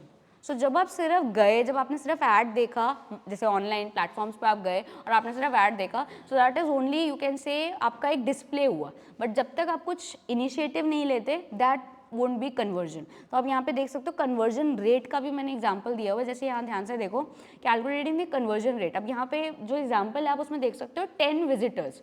जैसे अगर मैं भी अपनी बात करूँ, तुम भी अपनी बात करो, तो जैसे आज मैं तुम्हें बता दूँ यार वो ना आजियो पे ना एक बहुत अच्छी ड्रेस आई है पिंक कलर की, अगर जैसे मैं ऐसी कोई मतलब न्यूज़ सर्कुलेट कर दूँ, या एक बहुत अच्छी सी हुडी आई है मे बी रीबॉक वगैरह की, सारे लोग क्या करेंगे, हम सब विजिटर्स बन जाएंगे। सो सपोज करो 10 विजिटर्स किसी वेबसाइट के ऊपर 10 विजिटर्स गए, 10 विजिटर्स में से 2 सेल्स हो गई। जैसे जब 10 जाएंगे तो होता है ना, 10 ग्राहक आएंगे तो 10 ग्राहक में से 2 ग्राहक खरीदेंगे भी तो सही, दुकान तभी तो खोल के बैठा है ना इंसान की। दिन के रोज 100 ग्राहक आते होंगे, बट उन 100 ग्राहकों में से कोई 10 20 25 जने खरीदते भी तो होंगे ना कुछ प्रोडक्ट, हर कोई देख के तो नहीं चला जाता। तो यहाँ पे उसी चीज़ की बात हो रही है that 10 visitors came to the website और उसमें से 2 ने सेल कर लिया, लाइक एक्चुअली उसको कार्ट में डाल के फिर फाइनली उसको परचेज कर लिया। सो कन्वर्जन रेट कैसे निकलेगा, number of sales that is 2 divided by number of visitors that is 10। So 2 divided by 10 into 100 gives us the conversion rate of 20%। तो इस बिजनेस ने अपनी एक पर्टिकुलर प्रोडक्ट के लिए 10 विजिटर्स के ऊपर 2 सेल्स करी, तो उसका कन्वर्जन रेट क्या हो गया, 2%। That is why her business चाहता है कि उसका कन्वर्जन रेट ज़्यादा से ज़्यादा हो। जैसे अभी तो ये खुश होगा कि ठीक है 10 में से 2 ने खरीद लिया, बट इसका एक्चुअली एंड ऑब्जेक्टिव क्या होगा, ये 20% को बढ़ा के 50% करना, 80% करना, 100% करना, ताकि जितने लोग आए वो सारे चीज़ें हमारा लेके चले जाए। सो this is what the objective is. तो अब हम अगर कन्वर्जन रेट की डेफिनेशन देखें तो conversion rate is simply defined as the percentage of visitors who visited your website and completed the desired goal. तो desired goal is actually sale, customer के point of view से purchase और हमारे point of view से sales. ठीक है, अब यहाँ पे देखो, यहाँ पे कंपैरिजन है बेसिकली कि अगर आप कन्वर्जन को बहुत ऑप्टिमाइज करते हो, मतलब कन्वर्जन को बढ़ाने से फ़ायदा क्या होता है। जैसे कहते हैं ना एक चीज़, जैसे 1 और 1 11 होते हैं, सो 1 और 1 2 क्यों नहीं होते, सो वी कैन ना दे सिनर्जीज, सेल्स बढ़ती है। तो मतलब वही वाली बात है कि अगर हम यहाँ पे भी देखें तो कन्वर्जन को बढ़ाने का जो फ़ायदा होता है वो सिर्फ मैग्नीफाइड नहीं होता, एक्सपोनेंशियल होता है। जैसे यू सी पहला फनल देखो, पहले फनल का एग्जाम्पल क्या है, 10% का कन्वर्जन रेट। 10% का कन्वर्जन रेट का मतलब है सपोज एक वेबसाइट है, उसके ऊपर कितने विजिटर्स आए, 1000 विजिटर्स आए। किसी भी वेबसाइट के ऊपर 1000 लोगों ने विजिट किया, देखा वापस आ गए, देखा वापस आ गए, उसके पास उस 1000 विजिटर्स में से 100 विजिटर्स प्रोस्पेक्ट्स बन गए। प्रोस्पेक्ट्स का मतलब लीड ही है कि मतलब they become little bit interested, मतलब जैसे होता है ना बार बार मम्मी को भी दिखा रहे हो, पापा को भी दिखा रहे हो, तो इसका मतलब यू आर प्रोस्पेक्ट, कि तुम बार बार रीविजिट करके अपने प्रोडक्ट को 10 बार निहार रहे हो, उसको अलग अलग जूम करके you are seeing that product. ठीक है, अब इन प्रोस्पेक्ट्स के बाद लीड वो बन जाएंगे जैसे कार्ट में भी डाल देंगे। जैसे कुछ तो होंगे ना जिनका मतलब मन बन ही चुका है कि नहीं अब तो लेना ही लेना है, तो एडिड टू कार्ट भी कर दिया जिन्होंने। So what is happening in this particular cycle, और ये 10% का कन्वर्जन चल रहा है हर जगह। 1000 आए, 1000 में से 10%, 100 मतलब इंटरेस्टेड बन गए। इंटरेस्टेड मतलब revisiting, seeing again, magnifying, zooming. उसमें से उन 100 में से भी 10%, 10 लोगों ने उसको कार्ट में डाल दिया कि अभी इसको होल्ड पे डाल देते हैं, मम्मी पापा से फंड लेके, फिर पॉकेट मनी लेके, क्रेडिट कार्ड में, मतलब वही सारी चीज़ें देख के वील बाय। अगर उन 10 लोग जिन्होंने कार्ट में डाला है, अगेन 10% का रेशो लेके एक भी सेल होती है, तो इसका मतलब 10% के कन्वर्जन रेट का पूरे फनल के ऊपर क्या इफेक्ट आया कि एक सेल हुई। अब जस्ट इमेजिन अगर मैं कन्वर्जन रेट को डबल कर दूँ, 20% कर दूँ, so you see what will happen, 1000 visitors, अब इसमें से 20% will become prospect that is 200, 200 का 20% will become leads that is 40, and 40 का अगेन 20% विल बिकम सेल्स, तो 8। तो जैसे ही आपका कन्वर्जन रेट 10 से 20 होगा या 30 से 40 होगा, सेल्स देखो ना इंक्रीज कितनी हो रही है, एक सेल की जगह 8 सेल्स। तो जो सेल्स के ऊपर इंक्रीज आ रहा है वो डबल नहीं आ रहा, वो मैग्नीफाइड आ रहा है, एक्सपोनेंशियल आ रहा है। जैसे होता है ना 2 raised to the power 2 4, 2 raised to the power 3 is 8। तो हम यहाँ पे वो वाला इफेक्ट ही देख रहे हैं कि इफेक्ट एकदम डबल नहीं आएगा, इफेक्ट मैग्नीफाइड आएगा, एक्सपोनेंशियल आएगा। तो वो इसीलिए बोलते हैं कि जितना आप अपने कन्वर्जन रेट को ऑप्टिमाइज कर पाओगे, मतलब इंक्रीज कर पाओगे, उतना आपका सेल्स का जो इफेक्ट आएगा या वॉल्यूम जो आएगा ना, जैसे शार्क टैंक में जाके डिबेट करोगे जब, तो वो बहुत अच्छा नंबर आएगा और उस नंबर पर वैल्यूएशन भी आपकी कंपनी की रेपुटेशन भी बहुत अच्छी मानी जाएगी। So now we come to अब डिफरेंट टैक्टिक्स क्या होते हैं, डिफरेंट स्ट्रैटेजीज क्या होते हैं जिससे आप कन्वर्ट करवा सकते हो। सबसे पहले तो कन्वर्ट के लिए ना बहुत ज़रूरी है कि जो वैल्यू प्रोपोजिशन हो वो बहुत क्लियर हो। वैल्यू प्रोपोजिशन का मतलब क्या है, देखो कन्वर्ट तो कस्टमर कभी होगा जब उसको प्रोडक्ट समझ आएगा।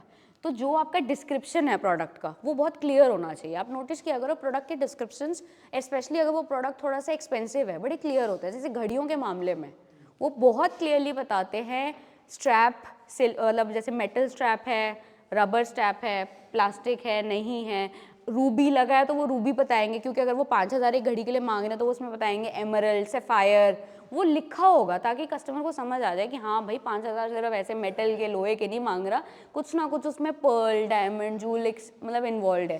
फिर वो पूरा बताएंगे वाटर रेजिस्टेंट है तो वाटर रेजिस्टेंट कितना है, जैसे कितने देर तक वो पानी को मतलब बर्दाश्त कर सकता है। सो जितना आपका प्रोडक्ट एक्सपेंसिव रेंज में जाता जाएगा उतनी क्लैरिटी बहुत ज़्यादा होगी।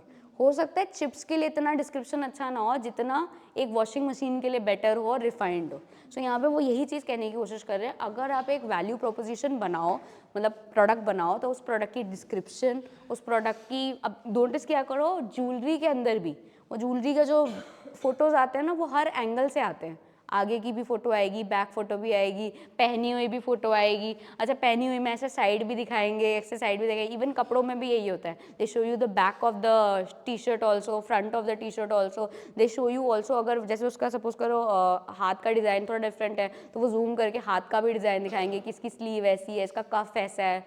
फिर वो उसके साइजेस के ऑप्शंस भी दिखाएंगे। अच्छा रिंग वाले में भी ऐसे होता है, they show you different sizes. अच्छा लिपस्टिक्स में भी ऐसा होता है, they show you that particular lipstick या they show you that particular makeup product on different skin designs also. जैसे आपकी स्किन टोन बदलती जाएगी इसका इफेक्ट ऐसा ऐसा दिखता जाएगा। तो आप अपना मेंटली माइंड में ज़्यादा क्लैरिटी आपको आती जाती है जितना आप एक्सपोजर ज़्यादा लेते हो। जितना एक्सपोजर का मतलब जैसे सिर्फ लिपस्टिक का कलर दिखा दिया। अच्छा ऑनलाइन में तो प्रॉब्लम क्या होती है, वो पिंक कुछ और दिखता है, मेन दुकान में जाके देखो तो वो पिंक थोड़ा 19-20 हो जाता है। सो इसीलिए जितना वो आपको रिफाइंड दिखाएंगे उतना आपका कन्वर्ट होने का इंटेंशन बढ़ता जाएगा। जब मुझे किसी चीज़ पे क्लियर नहीं आ रहा ना, जैसे मुझे पिंक तो दिख रहा है, अब उसने रूबी पिंक लिख दिया। अब what is the meaning of Ruby pink? पहली बात तो रूबी पिंक कोई कलर नहीं होता, ऑब्वियसली बात है, ये अतरंगी नाम रखते हैं ऐसे ताकि अट्रैक्शन हो। बट रूबी पिंक जितना मुझे क्लैरिफाइड वे में दिखेगा, like different different skin tones पे दिखेगा, डिफरेंट डिफरेंट इमेजेस में दिखेगा, मेरा कन्वर्जन रेट का चांस उतना ज़्यादा बढ़ता जाएगा। नेक्स्ट वी हैव एक और स्ट्रैटेजी होती है, this is what C2A is. तो CTA is call to action, that is basically call to action का मतलब क्या है, अब सुनो इसकी डेफिनेशन क्या होती है। Calls to action are the most critical part of digital marketing. These basically include like, including a link, including an image, including an animation, and then asking people to do some action. Call to action क्या होता है, जैसे subscribe now. वो YouTube वाले जितने लोग होते हैं ना, पहले हमारी इन्फॉर्मेशन सुनने से पहले आप नीचे जाइए, बेल आइकन है, और यू सी दैट।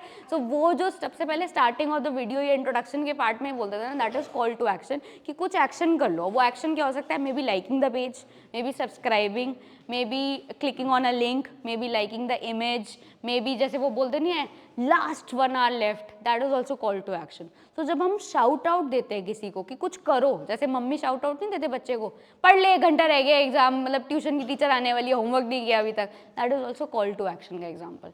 सो जब आप किसी को शाउट आउट देते हो, वो शाउट आउट डिजिटल मार्केटिंग में किस फॉर्म में हो सकता है, मे बी सर्टन इमेज के फॉर्म में, लिंक के फॉर्म में, एनिमेशन के फॉर्म में, मतलब एनी, जैसे एनिमेशन वाले भी वो बार बार दिखाते रहते हैं like now, like now, like now, those are all the examples of call to action. और कॉल टू एक्शन में जनरली हम ये चेक भी करते हैं कि कॉल टू एक्शन करवाने के बाद या करने से पहले फ़र्क ज़्यादा क्या था। तो जनरली हमेशा ऐसा पाया जाता है कि अगर एक बार कॉल टू एक्शन करवा लो तो इसका मतलब उस कस्टमर का इंक्लिनेशन आपकी तरफ ज़्यादा है, क्योंकि देखो लाइक सिर्फ वही इंसान करेगा जिसको एक्चुअली में इंटरेस्ट है। जिसको आपके कंटेंट में इंटरेस्ट ही नहीं आ रहा है या आपकी पोस्ट में इंटरेस्ट ही नहीं आ रहा, वो क्यों लाइक करेगा। तो ऐसा पाया गया है कि those people who show call to action are more prone to show conversion behaviour than those जो नहीं दिखाते। Next we have site navigation. अब आप कन्वर्जन करवाना चाहते हो ना, एक ऐसी वेबसाइट पे जाओ या ऐसी मोबाइल एप्लीकेशन पे जाओ जो नेविगेट अच्छे से नहीं होती, मतलब जैसे अटक जाती है, लाइक ऊपर गए तो फंस गए, अब ऊपर का ही सब कुछ दिखता जा रहा, पता ही नहीं चला, पेज नीचे जा ही नहीं रहा, या नीचे जाने के लिए कई बार ऐसा नहीं होता, कुछ वेबसाइट्स होती है ऐसे। स्पेशली आई थिंक मेरा यूज़र एक्सपीरियंस, अगर मैं ज़ारा की बात करूँ या फॉरएवर 21 की बात करूँ पहले, अब तो आई एम नॉट लाइक, मतलब मैंने रिसेंट में यूज़ नहीं किया, बट पहले आई हैव यूज़ देम, तो उसमें पता है क्या होता था जनरली, जैसे अगर 50 डिज़ाइंस हैं तो प्रॉब्लम पता है क्या होती है, जैसे पहला तो देख लिया तो साइट नेविगेशन के लिए ना वो पूरा फिर ऊपर जाना पड़ता था, वो फिर दोबारा लोड होता था, मतलब सारा नीचे आने में वो दोबारा सारी इमेजेस लोड होती थी। फ्लिपकार्ट पे भी होता है, तो ये प्रॉब्लम है, इससे कन्वर्जन कम आएगी, क्योंकि जितना वो इमेज दोबारा लोड हो रहा है तो कस्टमर क्या हो जाता है, बड़ा फ्रस्ट्रेटेड हो जाता है। एक तो वैसे वो तुम्हें टाइम दे रहा है, ऊपर से तुम उसको इरिटेट कर रहे हो इतना स्क्रॉल करने के बाद। जैसे जब इमेजिन कई बार होता है ना पेजेस पे 800 रिजल्ट्स फाउंड, अब 800 रिजल्ट सोचो अगर मैं दोबारा ऐसे ऊपर नीचे करती रहूँ, मैं बाल ही पूटूंगी उसके बाद, तो प्रोडक्ट तो क्या ही खरीदूंगी। तो वही वो कह रहे साइट नेविगेशन बहुत सीमलेस होनी चाहिए, मतलब मक्खन की तरह साइट या एप्लीकेशन चलनी चाहिए, इसमें ऐसे ये लैग्स और डिलेज नहीं होने चाहिए। जितना आप लैग्स और मतलब डिलेज प्रोवाइड करोगे ना, कस्टमर उतना परेशान होता जाएगा। तो अगर आप कन्वर्जन करवाना चाहते हो तो बड़ा मस्का वाली स्लाइड होनी चाहिए, तभी लोग एप्पल के फ़ोन को, एप्पल का फ़ोन क्यों मतलब पहले बोलते थे कि यूज़र एक्सपीरियंस बहुत सीमलेस है, मतलब फ़ोन चलता है बिल्कुल मक्खन की तरह, हैंग नहीं होता। तो वो जो हैंग नहीं होने वाला पॉइंट था वही एप्पल की स्टार्टिंग की यूएसपी थी। Then we have invest in high performing channels. अब जैसे हाई परफॉर्मिंग चैनल क्या हो सकता है, ये आपको आइडेंटिफाई करना पड़ेगा कि आपका प्रोडक्ट ज़्यादा किससे बिकता है। लाइक मे बी इंस्टाग्राम के इन्फ्लुएंसर से बिकता है, या इंस्टाग्राम की पोस्ट की वजह से बिकता है, या मे बी आपने यूट्यूब में किसी पर्टिकुलर मतलब उसको इन्फ्लुएंसर को लिया है जो कंटेंट क्रिएट करता है और वो 15-15 मिनट की वीडियो बनाता है, उससे बिकता है कि उसके जो कमेंट्स आते हैं उसकी वजह से आपका। तो यू हैव टू आइडेंटिफाई किस चैनल से आपकी सबसे ज़्यादा सेलिंग होती है और उस चैनल पे आपको री इन्वेस्ट करना पड़ेगा। जैसे अगर सपोज करो एक यूट्यूब के कंटेंट क्रिएटर से आपको अच्छी खासी सेल्स मिल रही है, अच्छा खासा कन्वर्जन रेट मिल रहा है, तो अब आप एक नहीं 10 और बनाओ, क्योंकि हो सकता है जितने जितने आप क्रिएट करते जाओ उन सबके फॉलोअर्स आपके कस्टमर्स बन जाएं। So you have to identify the channel जो आपको सबसे ज़्यादा सेल्स ला के दे रहा है एंड उसमें फिर आप री इन्वेस्ट करो हाई परफॉर्मिंग चैनल्स में।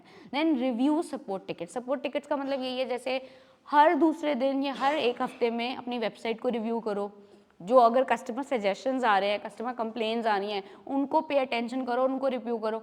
जो आपके बहुत मतलब कोर कस्टमर बेस है, मतलब उनकी कोई दिक्कतें हैं या उनके कोई इश्यूज़ है या उन्होंने कस्टमर सर्विस पे कॉल करके कुछ बोला या मे बी हेल्प बटन पे जाके, जैसे ये बहुत इंपॉर्टेंट है, ये मैंने नोटिस किया है, हेल्प बटन होता हर जगह है। जनरली हर वेबसाइट पे देखो ना हेल्प एंड सपोर्ट होता तो है, बट वो हेल्प एंड सपोर्ट इतना डेड है ना, मतलब पूछो मत। वो हेल्प एंड सपोर्ट वो फ्लिपकार्ट का है, तो वो देखो हेल्प एंड सपोर्ट है, देखो नाम क्या हेल्प करने के लिए, और कस्टमर जब परेशान होगा तभी वो उस बटन पे जाएगा। ऐसे तो है नहीं मैं बहुत खुश हूँ और मैं सीधा हेल्प पे जाऊंगी, खुश हूँ तो मैं ज़्यादा प्रोडक्ट्स को देखने पे ही जाऊंगी। जैसे ये माइक्रोसॉफ्ट में भी मैंने नोटिस किया है कि जैसे हम कुछ कई बार हैंग हो जाते हैं ना, जैसे वेबसाइट इशूज़ या विंडोज़ इशूज़ आते हैं, तो हम हेल्प पे जाते हैं, हेल्प इज़ हेल्पलेस, मतलब हेल्प देती ही नहीं है उस टाइम। अगर कोई मतलब लिटरली इशू है तो मुझे गूगल पे ही ना जैसे डिफरेंट रिव्यूज़ वगैरह देख के ही मतलब कुछ सॉर्ट करना पड़ता है, क्योंकि जो उसके स्टैंडर्ड टेम्पलेट वाले आंसर्स हैं वो मेरा उस पर्पज़ को सॉल्व नहीं कर पाते। तो यहाँ पे जो रिव्यू सपोर्ट सिस्टम का मतलब बेसिकली यही है, जो आपने हेल्प बटन बनाया है उसको चलो अगर हफ्ते में नहीं कर सकते तो महीने में, 3 महीने में, 6 महीने में तो थोड़ा अपडेट करो, थोड़ा मतलब एक तरह से फास्ट बनाओ, ताकि वो लिटरली में अब जैसे होता है ना, जैसे कई पेजेस 404 नॉट फाउंड या वो, तो अगर वो इशू बार बार आ रहा है तो उसको आप एक बार करो ना, क्योंकि अगर कस्टमर हर बार हेल्प बटन पे जाके वही चीज़ ढूंढ रहा है तो उसका मतलब ये कंसिस्टेंट इशू है, तो उसको जाके ठीक करो।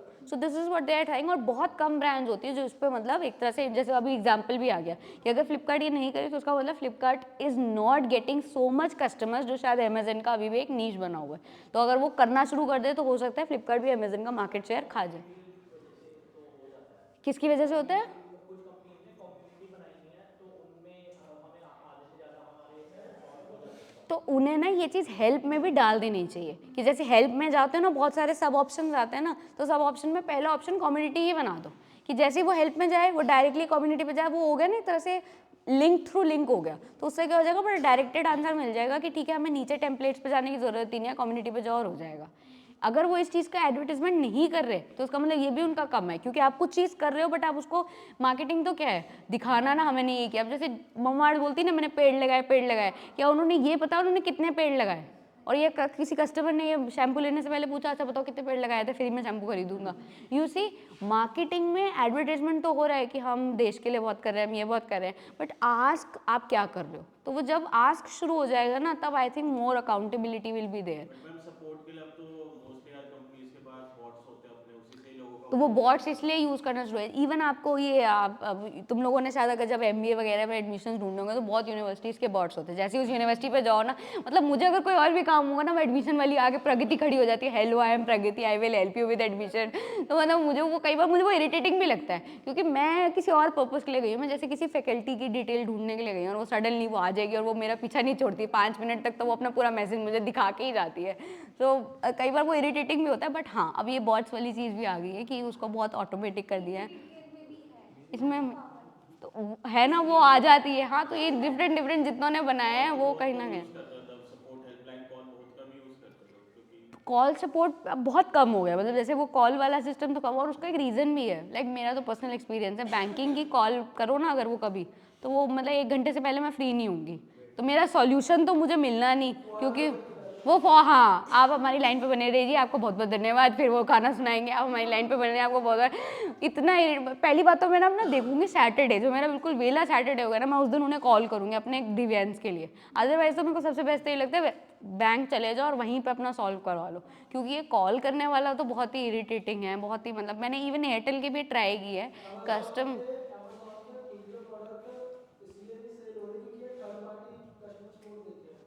वो थर्ड पार्टी है ना, तो जहाँ परायापन आ जाएगा वहाँ तो एक मम्मी अपने खुद के बच्चे को मतलब पढ़ाए, और जैसे ही वो पढ़ाना तो चलो फिर भी चलो, आजकल तो ट्यूशन है, खाना खिलाने वाली बात, मम्मी खुद के बच्चे को खुद खिलाए और पड़ोसन खिलाए, फ़र्क जो होगा ना वही है। जैसे घी होगा नहीं होगा, दाल में भी घी होगा नहीं होगा, वही फ़र्क की यहाँ पे बात हो रही है। And track other conversion measures, तो जो हमने बात कर ली उसके अलावा भी जो अदर कन्वर्जन मेजर्स है, जैसे इसमें एग्जांपल आ सकता है, जैसे डेमोग्राफिक्स के ऊपर स्टडी करते रहो, जो फर्स्ट विजिटर्स है उनको कैसे मतलब हाईलाइट करना है, या उनको कौन सी चीज़ें टेम्प्ट करती हैं। ट्रैफिक, वेबसाइट पर ट्रैफिक चेक करो, जैसे दिन में आता है रात में आता है, तो अगर दिन में आता है तो दिन के हिसाब से आप अपनी नेविगेशन वगैरह स्पीड वगैरह उस पर बढ़ाओ, और रात में थोड़ी कम कर दो। मतलब ये सब आपकी चीज़ें हैं जो आप हैंडल कर सकते हो, तो अदर चीज़ों को भी हैंडल करते रहना चाहिए। जैसे अगर दिवाली के टाइम पे सबने अपने ना 9x9 कर दिए होंगे, जैसे सारे जो पुर्जे होते हैं ना, और डिजिटल मार्केटिंग है, क्योंकि सबको पता है कि हर दूसरा बंदा ना ऑनलाइन कुछ ना कुछ ढूंढ ही रहा होगा। तो जब इतना रश आने वाला है फ्रॉम एंटायर ऑफ कंट्री, तो definitely you need to have very good space. जैसे जनरली होता है ना वेबसाइट, CBSE के साथ कितनी बार होता है, जैसे रिजल्ट आता है site is not reachable, site is not reachable, तो SOL में भी है। हाँ, तो यू सी ना, डेट शीट आने पे आएगा, तो रिजल्ट आएगा तो सोचो क्या ही हो जाएगा। ये होता है यूनिवर्सिटी वेबसाइट्स के साथ। So now you are able to understand it. अच्छा, फिर क्या है sense of urgency. Sense of urgency कैसे बनती है? लास्ट चांस, लिमिटेड ऑफर, जैसे अवेलेबिलिटी, लिमिटेड अवेलेबिलिटी, कई बार वो लिख भी देते हैं out of stock, only 2 available in stock. हाँ, तो वो अर्जेंसी।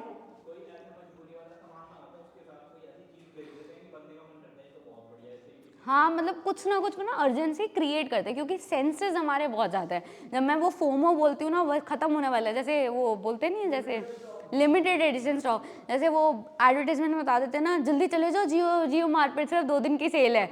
वो जैसे बिग बाज़ार ने यही तो किया, इतने सालों तक बिग बाज़ार यही है, सबसे सस्ते 5 दिन।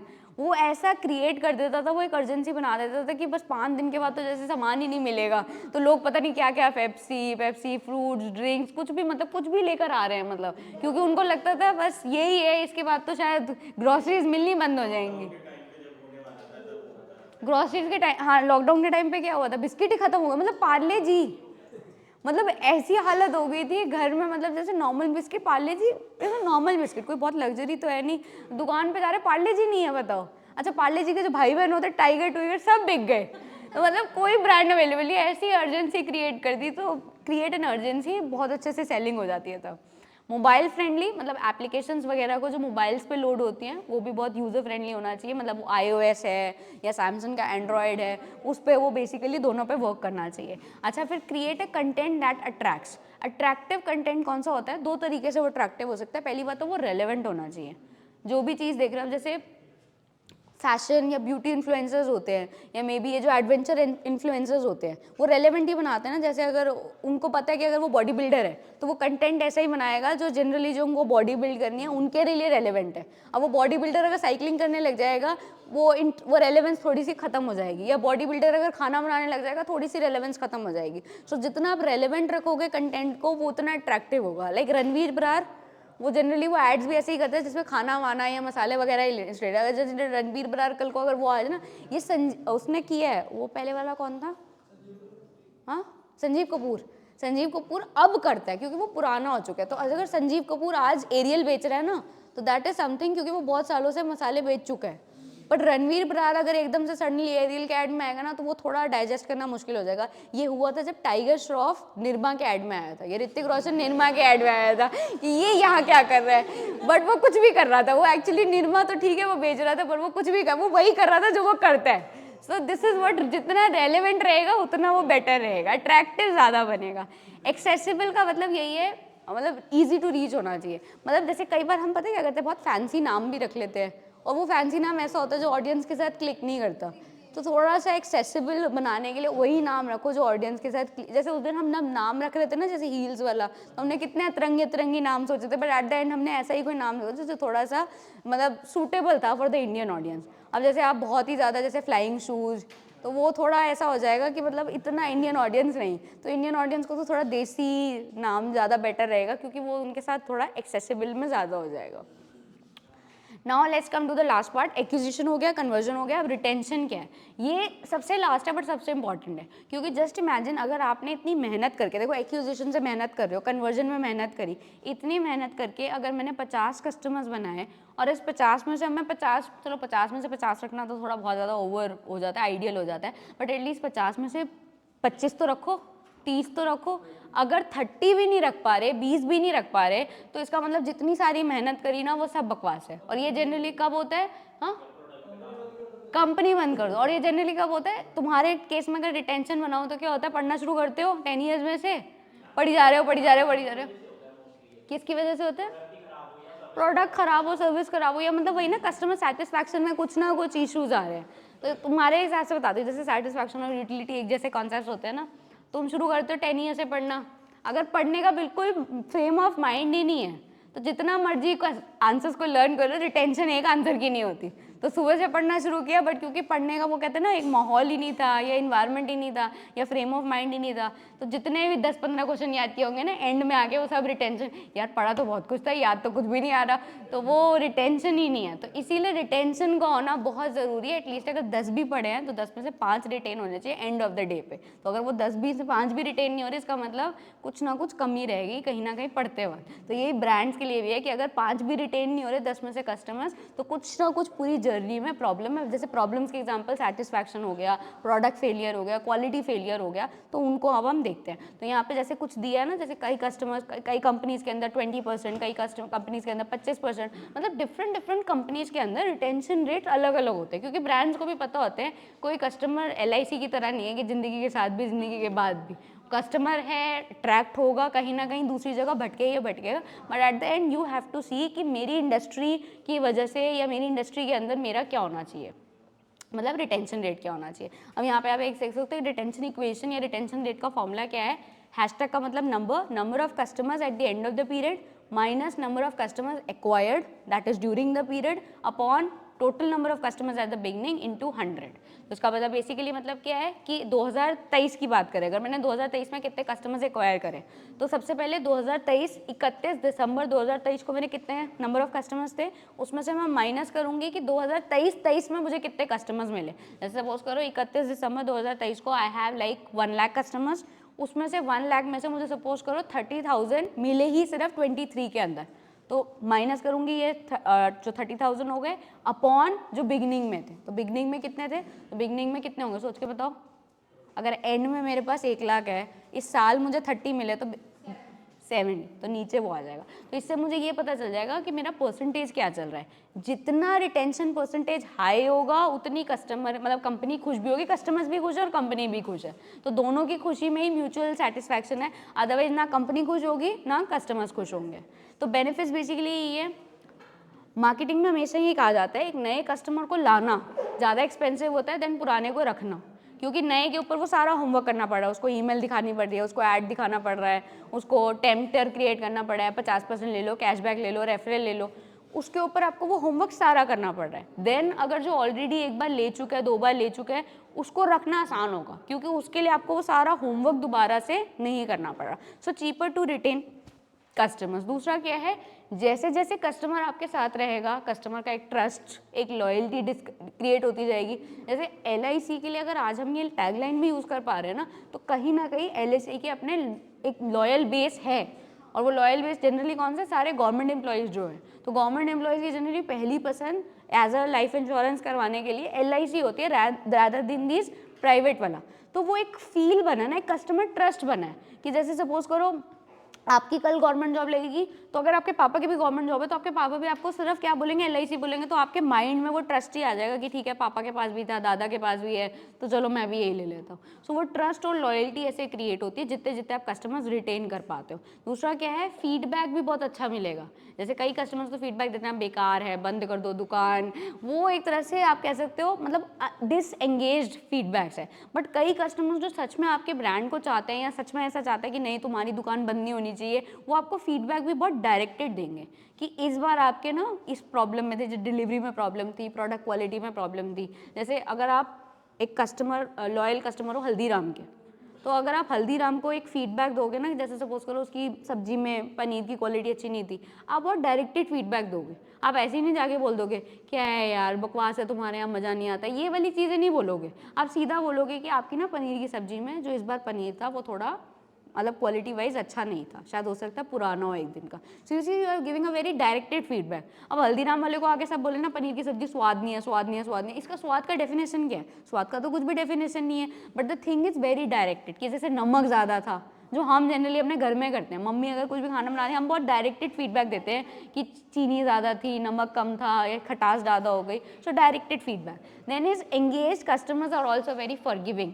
अब देखो अगर आप उसको उसकी कमी बता रहे हो ना, इसका मतलब आपने उसे माफ़ तो करी दी है, क्योंकि अगर आपको कोई ग्रज रखना होता ना तो आप ग्रज रखते और अगली बार फिर हल्दीराम नहीं जाते, बीकानेर वाला चले जाते। वही ग्रज हुआ ना कि तुमने मेरे साथ गलत किया, मैं तुम्हारे दुकान में कभी कदम नहीं रखूंगा। बट जनरली जो लॉयल कस्टमर्स होते हैं, रिटेन कस्टमर्स होते हैं, वो थोड़े फॉरगिविंग भी होते हैं कि ठीक है यार एक ने ब्रांड ने एक में गलती कर, जैसे जोमेटो से ही मंगाते हो हमेशा, तो अगर एक दिन थोड़ा 10 मिनट खाना लेट भी आ जाएगा ना, तो ये नहीं कल को जोमेटो की जगह स्विगी पे चले जाओगे, ज़्यादा कोई नहीं होता है यार, कई बार हो जाता है। So this is what forgiving nature के भी वो ज़्यादा होते हैं। दूसरा क्या है, easier to enable them to review.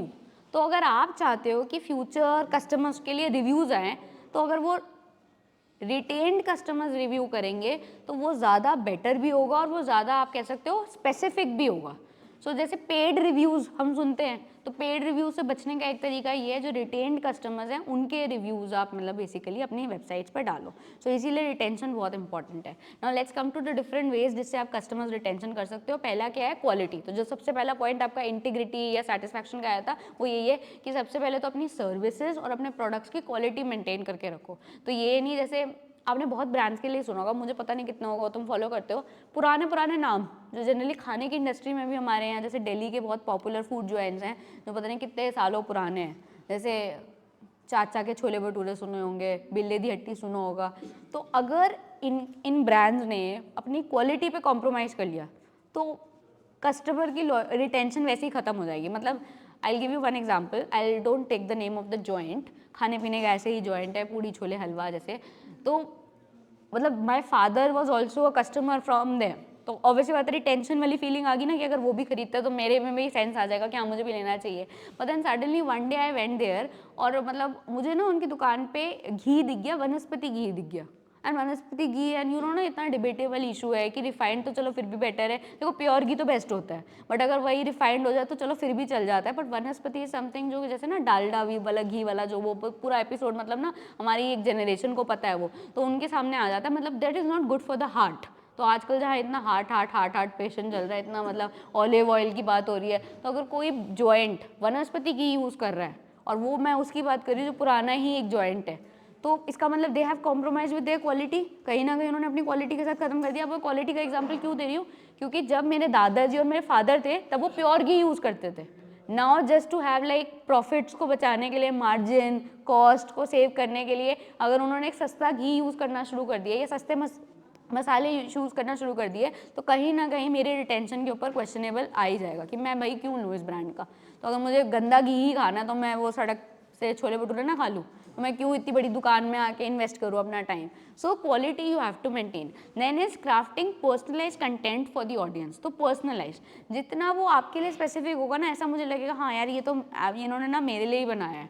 तो जैसे होता नहीं है, जैसे आप आर्टिकल्स पढ़ने जाते हो और आप ही को आपके वो पर्सनलाइजेशन वाला दिखता है। जैसे अगर सपोज करो मैंने एक बार गूगल पे डाल लिया कि स्पेंडिंग ओवरनाइट कैंपेनिंग, मैं ओवरनाइट कैंपेनिंग में देख रही थी क्या एक्टिविटीज़ करने होते हैं, तो उसके बाद आप जितनी सर्चेस करोगे ना वो कस्टमाइज होती जाएगी कि हर बार आप कुछ भी ढूंढने जाओगे ना आपको टेंट का ऐड दिखेगा, आपको वो जूतों का ऐड दिखेगा, ट्रैकिंग मटेरियल दिखेगा। सो जितना आप कंटेंट को पर्सनलाइज करते जाओगे, कस्टमर के लिए रेलेवेंट बनाते जाओगे, उतना रिटेंशन भी बढ़ता जाएगा, क्योंकि कस्टमर को कहीं ना कहीं समझ आ जाएगा हाँ ये तो मेरे बारे में सोचते हैं। और फिर आप दूसरी बार अगर फ्लिपकार्ट अमेजन पे भी गए तो हो सकता है वो ऐसे प्रोडक्ट्स के ऊपर आपको फ्लैट 20% फ्लैश सेल ऐसे दिखा दे ताकि आपका और रिटेंशन भी इंटेंशन बढ़ जाए। Next is user friendly website. ये ऑलरेडी वी हैव डन। तो रिटेंशन के लिए भी आपकी वेबसाइट बहुत यूज़र फ्रेंडली होनी चाहिए, बहुत कॉम्प्लिकेटेड एक्सपीरियंस नहीं होना चाहिए। जैसे कई वेबसाइट्स में ना जैसे फिल्टर और अभी सर्च की भी बात आ रही थी, या मे बी शॉर्टलिस्ट करने के लिए भी जो होता है ना बड़ा प्रोसीजर बड़ा कॉम्प्लिकेटेड होता है। जैसे बॉक्स के अंदर बॉक्स के अंदर बॉक्स, जैसे कई I have notice some brands, क्योंकि उनके पास सब ब्रांड्स बहुत ज़्यादा होती है ना, तो पेज के अंदर पेज के अंदर पेज के अंदर चॉइसेस चूज करना, जितना आप कॉम्प्लिकेटेड करते जाओगे ना कस्टमर के रुकने का चांस, कस्टमर के रुकने का इंटेंशन और ज़्यादा कम होता जाएगा। हाँ, फिर सब्सक्राइब करोगे तब आपके लिए कुछ ऑप्शन खुलेगा, sorry this is a paid version, आपको वो पेड ऑप्शन लेना पड़ेगा। ऐसी चीज़ें ज़्यादा नहीं होनी चाहिए, बहुत कम होनी चाहिए, बहुत मतलब आप कह सकते हो सिलेक्टेड चीज़ों पे होना चाहिए, क्योंकि अगर हर चीज़ के ऊपर आप टर्म्स एंड कंडीशंस लगा दोगे तो कस्टमर का इंटरेस्ट टू एक्सप्लोर भी खत्म हो जाएगा। तो वो जो कस्टमर एक्विजिशन वाली चीज़ है ना वो आप धीरे धीरे खत्म करते जाओगे। Then is uncompromise service. तो जैसे मैंने अभी एग्जांपल नहीं देते, बैंक को फ़ोन किया, घंटा घंटा मुझे लगना पड़ रहा है और मैं सोच के जा रही हूँ कि जिस दिन मेरे पास घंटा बर्बाद करने के लिए मैं उसी दिन कॉल करूँगी, वो अच्छी कस्टमर सर्विस के एग्जांपल नहीं है। जैसे अभी before the class was there, तो एक आधे स्टूडेंट्स के साथ आई वाज डिस्कसिंग, तो वो यही कह रहे थे कि why are premium brand so premium. तो उनका एक इंपॉर्टेंट पॉइंट यही है कि वो कस्टमर सर्विस ना अनकॉम्प्रोमाइज देते हैं। तो मतलब जब तुम वहाँ जाओगे दुकान पे, अब जैसे मैंने नोटिस किया इवन बीकानेर वाला हैज स्टार्टेड डूइंग दिस। तो जैसे बीकानेर वाले में क्या होता था, पहले तो कोई गार्ड को फर्क ही नहीं पड़ रहा तुम आ रहे हो नहीं आ रहे हो, तुम ही गेट खोल के जा रहे हो। अब now they have also change, मतलब one outlet near my home, वहाँ पे वो गार्ड खोलेगा भी और बोलेगा नमस्ते मैडम, नमस्ते सर। होता है क्या, देखो नमस्ते बोलने से कुछ है नहीं कि मैं मतलब उसका 800 रुपये का डब्बा खरीद के ले आऊँगी, ऐसा कहीं नहीं है, बट जस्ट एक वाइब बहुत अच्छी आती है। तो वो कस्टमर सर्विस का जो एक्सपीरियंस है ना, जैसे स्टारबक्स है, so why people go for like buying that so much महंगी कॉफ़ी। कॉफ़ी तो घर पे भी बन जाती है, 10 रुपये की भी बन जाएगी, वो कोई दिक्कत नहीं है, बट अगर आप वहाँ जा रहे हो, रीविजिट कर रहे हो, इन्वेस्ट कर रहे हो उसके ऊपर, तो कहीं ना कहीं कस्टमर सर्विस बहुत अच्छी है, तभी आप वहाँ जा रहे हो। कुछ कह रहे थे? आउटसोर्स क्यों करती है? तो आउटसोर्स करने का एक रीज़न यही है, कॉस्ट सेविंग। तो उनको लगता है कि बाकी सारी चीज़ें तो ऐसी है जो हम छोड़ नहीं सकते, यही एक वो कहते हैं ना बच जाता है। जैसे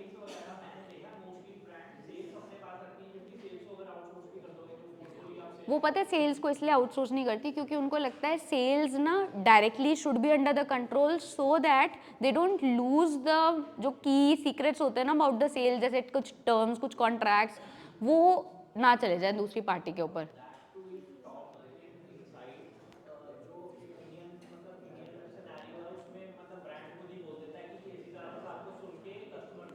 बेचना है, हाँ बेचना है।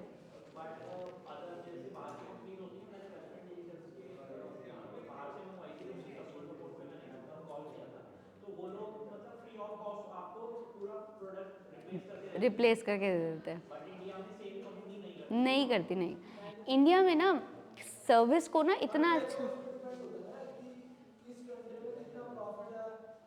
वही वही मैं कह रही हूँ, इंडिया के अंदर ना, क्योंकि बाहर एक्चुअली इंडिया में एक सबसे इंपॉर्टेंट हमारे पास होता है फैक्टर क्या, हर बिजनेस वाले के पास जनता बहुत है। क्योंकि जनता बहुत है ना, तो हम ये सोचते हैं चल ये नहीं खरीदेगा ये खरीद लेगा, लॉयल भी नहीं है। हाँ, और दूसरा क्या है, हम सर्विस को ना बहुत अच्छे से देखते नहीं।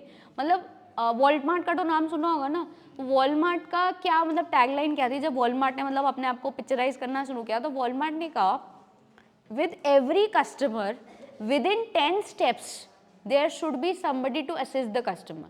इसका मतलब क्या है, मैं यहाँ खड़ी हूँ, मैं सब्जी वब्जी देख रही हूँ, मेरे से 10 कदम दूरी पे एक वॉलमार्ट असिस्टेंट होना चाहिए, मैं मांगू कुछ ना मांगू वो मेरी मदद के लिए होना चाहिए। वो रेडी। जैसे कई बार तो मैंने इवन अपने शॉपर स्टॉप वगैरह में भी ना बड़े बैड एक्सपीरियंसेस रहे हैं। मैं खड़ी होती हूँ लेके, मतलब मुझे साइज़ चाहिए या मुझे कुछ ऑल्टरनेटिव चाहिए, तो मैं खुद ढूंढ रही हूँ वेयर इज़ दैट पर्सन जो मुझे हेल्प कर सकता है।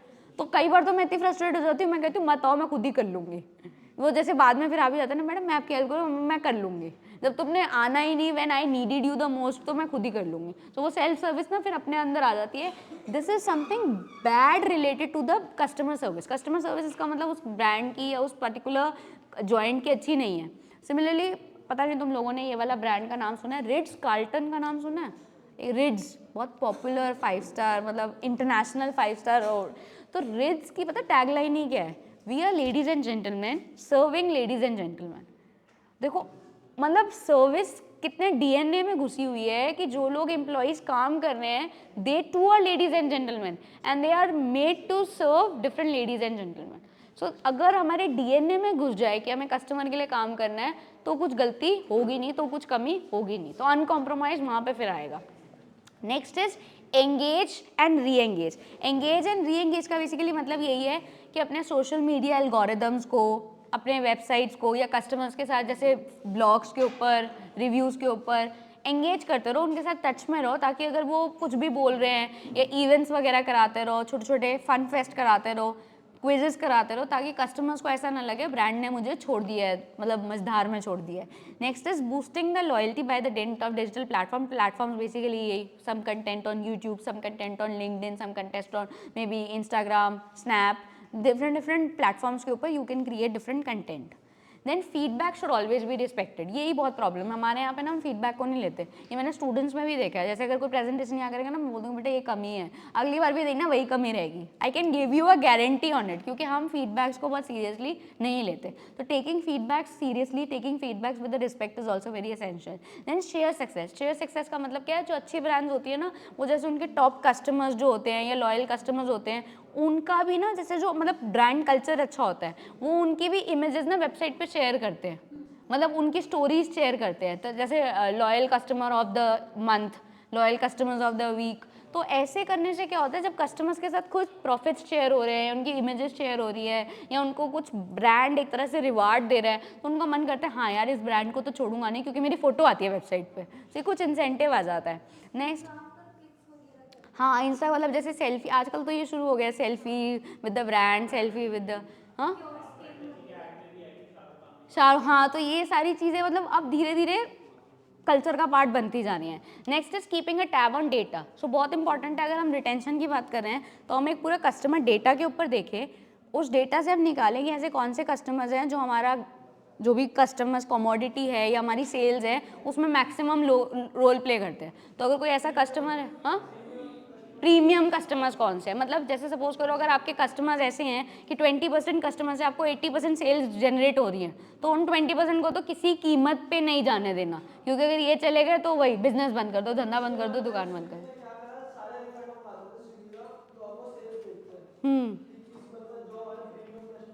प्रीमियम बाकियों के लिए थोड़ा, हाँ मतलब वही नॉर्मल पॉलिसी। तो मतलब जो बहुत ही प्रीमियम है और अगर कुछ भी प्रॉब्लम है तो उनकी कंप्लेंट के लिए तो जैसे सीईओ खुद घर आ जाएगा, ये वाली फीलिंग। देखते भी नहीं है कि वो क्या मतलब क्या इशू है क्या नहीं। अगर जैसे उन्होंने बोल दिया, जैसे प्रीमियम ब्रांड्स में भी यही होता है, जैसे अगर आप दियोर के स्टोर में जाओ और बोलो कुछ प्रॉब्लम है, वो आपसे ज़्यादा हील उज्जत नहीं करेंगे, वो सीधा कहेंगे अच्छा मैम लेट मी सी प्रॉब्लम क्या है, और मतलब आपकी ना मतलब प्रॉब्लम को एसेस करना शुरू कर देंगे। जबकि आप किसी नॉर्मल स्टोर में जाओगे, भैया देखो ये छोटा आ गया, बड़ा आ गया, वो आपसे बहुत सवाल नहीं पूछेगा, अच्छा कब खरीदा, अच्छा बिल है, you see these are the standards. तो ये फ़र्क पड़ता है, ठीक है। Next is also using SMS and email. तो थोड़ा सा सप्लीमेंट करने के लिए सारी चीज़ों को, ठीक है यूट्यूब है, इंस्टा है, वो सारी चीज़ें तो अवेलेबल है, बट अगर आप साथ साथ में पुरानी चीज़ें जैसे SMS भी यूज़ करते रहो, ईमेल भी यूज़ करते रहो, तो उससे क्या होता है कस्टमर के दिमाग में you tend to remain always. तो कभी ना कभी जब वो अपना स्पैम भी खोलेगा या अपना ईमेल बॉक्स भी खोलेगा, तो कहीं ना कहीं तुम्हारे ब्रांड का नाम आएगा और उससे थोड़ा कस्टमर को हमेशा तुम्हारी रिमेम्बरेंस। बैंक वाले अभी भी ये करते हैं सारा, मतलब ईमेल भी यूज़ करते हैं और SMS भी यूज़ करते हैं, छोड़ते नहीं है कहीं भी, नहीं छोड़ते। Next is retarget with discount. तो बेसिकली यहाँ पे यही वाली बात है कि जो आपके लॉयल कस्टमर्स हैं उनको दोबारा टारगेट करने के लिए कुछ डिस्काउंट ऑफर करो, कुछ प्रमोशनल चीज़ें ऑफर करो, ताकि वो दोबारा इंसेंटिवाइज्ड हो करने के लिए। Increase the page loading speeds. तो जो पेज लोडिंग की स्पीड होती है ना, जैसे प्लीज वेट लोडिंग, ये नहीं आना चाहिए। Rather it should be so quick कि जैसे ही आपने लिंक क्लिक किया वो फटाफट से खुलना चाहिए, वो ज़्यादा होना चाहिए। And humans should be there through live chat. तो अभी जो बॉट्स की बात हो रही थी या सपोर्ट की बात हो रही थी, ठीक है, that is okay, but humans को एकदम से बाहर मत करो पूरी रेस से, क्योंकि at the end of the day we are humans. और जब भी हमारे साथ कोई ह्यूमन बात करने के लिए आ जाता है ना, हमें अच्छा लगता है। यही मैं रोबोट दे दूँ ना, तुम कहोगे क्या हो रहा है। लाइक आजकल इरिटेट करते हैं, एग्जैक्टली। आजकल ना एक छोटे बच्चों का ना खिलौना है, वो कैक्टस वाला जो डांस बहुत करता है। देखो, छोटे बच्चे को टेम्प्ट करने के लिए 10-15 मिनट तो वो ठीक है, उसके बाद वो ना उनसे भी बोर हो जाते हैं। They want real people. अब वो रियल पीपल भले उनके दादा दादी क्यों ना हो, वो उनके साथ ज़्यादा खुश होंगे देन विद दैट कैक्टस या वो जो भी उसके वर्जन मॉडल्स हैं। So you see, live chat हमेशा बेटर रहती है than having these bots and all that. अब ये कुछ मतलब बेसिकली एग्जाम्पल्स है। जैसे एक क्वेश्चन आ सकता है, जैसे may be you can also get that how do you have more followers on Instagram. तो इंस्टाग्राम पे अगर आपने फॉलोअर्स बढ़ाने तो व्हाट यू कैन डू, जो बायो होना चाहिए आपका, बायो बहुत ही इन्वेंटिव होना चाहिए, मतलब एक तरह से अट्रैक्टिव होना। जैसे आजकल तो लोग पता नहीं क्या क्या यूज़ करते हैं, जैसे I am a believer, I am a enthusiast, पता नहीं मतलब क्या क्या, फाइनेंशियल एंथुजियास्ट, हाँ कुछ भी, मतलब दे डू एनीथिंग। सो वही जितना वो थोड़ा सा इनोवेटिव होगा उसमें ज़्यादा इंटरेस्ट आएगा। देन ये बहुत इंपॉर्टेंट है, your pages should not be dead pages, post the content regularly. तो जो भी, हाँ मतलब ना, हाँ वही मतलब फॉलोअर अभी आएगा यहाँ पे, फेक फॉलोअर से बचना चाहिए। तो पहली बात तो जो भी पोस्ट कर रहे हो वो पोस्टिंग भी थोड़ा कंसिस्टेंट होना चाहिए, मतलब ये नहीं जनवरी में आओ उसके बाद सीधा दिसंबर में आ रहे हो, थोड़ा सा कंसिस्टेंसी होना चाहिए। Then you can also schedule your post in advance. Schedule in post का एडवांस का जैसे टीजर्स नहीं आ जाते, coming on 21 January the trailer of this, तो वही मतलब थोड़ा सा अनाउंस कर दो, क्यूरियोसिटी क्रिएट हो जाती है। Then is collaborate with the relevant influencers. तो जैसे अगर आप यहाँ पे जैसे देखो ये ब्यूटी प्रोडक्ट का है, तो जो भी ब्यूटी इन्फ्लुएंसर्स हैं उनके साथ कोलैबोरेट करो। They should be associated with your page also, कि जैसे उनका कुछ भी कंटेंट है तुम्हारे पेज पे आ जाए, तुम्हारा जो भी है तो उनके पेज पे आ जाए। सो कोलैबोरेशन अच्छे से होना चाहिए। देन इज फेक फॉलोअर्स, ये बहुत इंपॉर्टेंट है कि ये नहीं जस्ट नंबर बढ़ाने के लिए तुमने अपने ही नाम से 10 प्रोफाइल बना दी, अपने घर वालों के नाम से 50 प्रोफाइल्स बना दिए और उनको अपने फॉलोअर्स बना लिया, बढ़ जाते हैं। तो वो चीज़ नहीं होनी चाहिए जनरली, क्योंकि अगर कोई ना, जैसे आजकल तो यू नो ना हर चीज़ जो आती है उसको चेक करने के लिए भी बहुत अच्छे लॉज आ जाते हैं। तो अगर आप फेक बढ़ा भी रहे हो तो कोई ना कोई हो सकता है आपका कंपेटिटर ही हो जो कहीं प्रूव कर दे कि इसके तो 10-15 फॉलोअर्स फेक हैं या 10,000 फॉलोअर्स लेकर आया पर ये फेक है, तो वो आपकी इमेज को ना बहुत बड़ा डेंट लगेगा। Then is around the interest, जो भी कंटेंट आप पोस्ट कर रहे हो वो फॉलोअर्स के इंटरेस्ट का होना चाहिए। जैसे मैं अभी एग्जांपल नहीं दे रही थी, body guards doing content on body guard, मतलब बॉडी बिल्डिंग ओनली, फैशन वाले doing content on fashion only. तो ये नहीं यहाँ पे खाना बनाने की रेसिपी डाल दोगे तो लोग इंटरेस्टेड हो जाएंगे। तो जो भी कंटेंट है वो फॉलोअर्स के इंटरेस्ट के हिसाब से, कि अगर वो फॉलोअर आपको फॉलो कर रहा है तो इसका मतलब वो इसमें इंटरेस्टेड था तभी फॉलो कर रहा है। तो जो आपका इनिशियल पर्पस था उसी के अराउंड रहो, उसको डाइल्यूट मत करो। You can use different filters, captions. आजकल तो कैप्शन लिखने के लिए पैसे देते हैं लोग, कि सोचो और अच्छे से कैप्शन लिखो ताकि मेरी फोटो बहुत अच्छे से मतलब लोग लाइक करें। तो going for that thing, getting the conversion started and keeping it going, मतलब कन्वर्जन कराना। कन्वर्जन का मतलब क्या है, जैसे ऑर्डर की इंक्वायरीज आना। जैसे नेल आर्ट वाले जितने लोग होते हैं जो घर से ही स्टार्ट करते हैं, तो वो ऐसे ऐसे अच्छी अच्छी इमेजेस या अच्छे अच्छे प्रोजेक्ट्स की फोटोज डालते हैं, फिर धीरे धीरे उनको इंक्वायरीज आती है कि आप कितने का करते हो, और फिर वो कन्वर्जन शुरू हो जाती है। इंक्वायरी के बाद कहीं ना कहीं तो कोई तो कराएगा ही। So getting the conversion and keeping it starting and popular hashtags. तो अच्छे अच्छे हैशटैग्स यूज़ करना, हैशटैग, कैप्शन, इन सब के लिए तो जो ट्रेंड में, हाँ उसको आप अपने हैशटैग को ना ट्रेंड बना दो। जैसे अभी तुम्हें लग रहा है कि हाँ कुछ नया है, बट जैसे ही वो ट्रेंड हो जाएगा आपके लोग, और मतलब आप ही का हैशटैग दूसरी प्रोफाइल्स पे भी दिखेगा। So this is one thing that you can do. अच्छा, then how do I get repeat visitors for my website. तो वेबसाइट पे कैसे लोग दोबारा आएंगे। सबसे पहले तो you can have newsletters और ईमेल्स जिसमें आप अपने ब्रांड की पूरी डिटेल दे सकते हो। जैसे एक डिस्प्ले ऐड है या यूट्यूब ऐड है, उसमें तो जनरली सिर्फ आपको प्रोडक्ट दिख गया कि हाँ ये अवेलेबल है, बट जितना आप उस प्रोडक्ट की डिटेल, डिस्क्रिप्शन बहुत डिटेल में दोगे, वो आप कैसे दे सकते हो, ईमेल्स के थ्रू दे सकते हो या मे बी किसी ब्लॉग, न्यूज़लेटर के फॉर्म में दे सकते हो। तो वो चीज़ है। दूसरा क्या है, यूज़र फ्रेंडली वेबसाइट। ये हमने ऑलरेडी ये पॉइंट डिस्कस कर लिया कि वेबसाइट पूरी यूज़र फ्रेंडली होनी चाहिए, एक्सपीरियंस बहुत अच्छा होना चाहिए। दूसरा क्या है, जो भी वेबसाइट और ब्लॉग है उसके अंदर कोई इंडस्ट्री एक्सपर्ट होना चाहिए। जैसे अगर आप मोबाइल में डील करते हो या आप मे बी होम अप्लाइंसेज में डील करते हो, तो जो गैजेट गुरुज होते हैं ना, सो कॉल्ड गैजेट गुरुज, जिनको लोग मतलब एक तरह से आइडियलाइज करते हैं, कोई है एग्जाम्पल? राजीव मखनी जैसे, हाँ टेक्निकल गुरु। हाँ बोलो क्या कह रहे हो?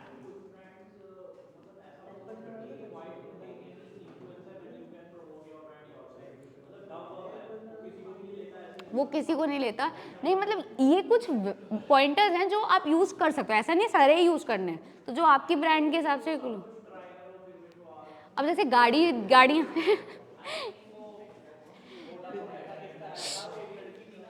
कौन सा ऐड? हाँ वो एक लड़की आके कहती थी ओखला ओखला वाला जो बहुत पॉपुलर था, आई रिमेम्बर। वो जो स्पीड ही दिखाती रहती थी, ये वाला टेस्ट कर लो, वो वाला टेस्ट कर लो। सी गाड़ियों में भी क्या होता है, फिर लो, हाँ गाड़ियों में भी क्या होता है, अब टाटा मोटर्स है, मारुति है, नाम ही काफ़ी है, वैसे तो कुछ और ज़रूरत है नहीं, बट स्टिल नोटिस किया करो जितने ये न्यूज़ चैनल्स होते हैं ना, कुछ न्यूज़ चैनल्स के अंदर ना एक सेगमेंट आता है, मे बी हफ्ते के अंदर एक ही सेगमेंट आता है, लाइक मे बी सैटरडे को संडे को व्हील्स वाला, 4 व्हील्स वाला, जिसमें वो गाड़ी की टेस्ट ड्राइव वगैरह करके दिखाएंगे। यहाँ पे हम उसकी बात कर रहे हैं कि जो अथॉरिटी है, मतलब जो मतलब प्रोडक्ट के एंडोर्समेंट में कहीं ना कहीं डायरेक्टली और इनडायरेक्टली रोल प्ले करते हैं, उनके थ्रू ज़रूर करवा दो, ताकि मतलब ऐसा ना हो कि तुम भीड़ में छुप ही जाओ, क्योंकि गाड़ियाँ तो आज भीड़ ही वाली बात हो गई कि किया भी है, MG हेक्टर भी है, फिर वो हुंडई का भी कोई मॉडल होगा, मारुति का भी कोई मॉडल होगा, तो कुछ मतलब एक तरह से जो टेक गुरुज को मतलब लोग आइडियलाइज करते होते ही हैं कुछ ना कुछ, जैसे अभी तुम ही लोग एग्जांपल्स दे रहे थे, जैसे अगर डिप्रेशन रिलेटेड या कोई सेल्फ हेल्प बुक है, तो वो जितने जैसे ये मोटिवेशनल स्पीकर्स नहीं होते, संदीप महेश्वरी इज़ वेरी, हाँ मुझे लग ही रहा था नाम आने वाला है, इज़ वेरी पॉपुलर, सो अगर वो एक बार उस बुक का नाम ले लेगा ना, तो वो बुक की सेल अपने आप बढ़ जाएगी। सो this is what the thing is कि अथॉरिटी से ना बुलवा लो, डायरेक्टली इनडायरेक्टली बुलवा लो, थोड़ा उससे ना वजन बढ़ जाता है। This is what I am trying to say. Then is social media platforms तो हैं ही, उनको अच्छे से यूज़ करो, ताकि डायरेक्टली जैसे वो गूगल पेज पे जाए या फेसबुक पेज पे जाए तो लिंक अवेलेबल हो आपकी वेबसाइट के लिए, वो वाली सिचुएशन है। And last but not the least, mobile friendly होनी चाहिए, और प्ले स्टोर वगैरह पे जो उसकी रेटिंग्स हैं, रिव्यूज़ हैं, वो भी ठीक ठाक होने चाहिए, मतलब it is safe, it is not pirated वगैरह, वो सारी चीज़ें होनी चाहिए। वी कैन डू दिस ना, कर सकते हैं हम। हाँ भी है, ये सर्च मार्केटिंग तो कर ही लेते हैं। सर्च मार्केटिंग का दूसरा नाम होता है टेक्निकल टर्म्स में इंटेंट बेस्ड मार्केटिंग।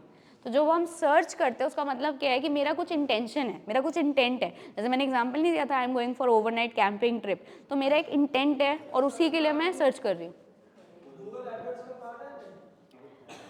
एडवर्ड्स उसके, हाँ मतलब गूगल उस एडवर्ड्स को यूज़ करता है, मतलब सर्च मार्केटिंग और उसका कोलैबोरेशन करता है वो, क्योंकि कुछ ना कुछ सर्च से ही उसको कीवर्ड्स मिलते हैं ना, जिनको वो यूज़ कर सकता है आगे बिडिंग प्रोसेस के अंदर। तो ये फर्स्ट स्टेप होता है जिससे वो चीज़ डेवलप हो सकती है।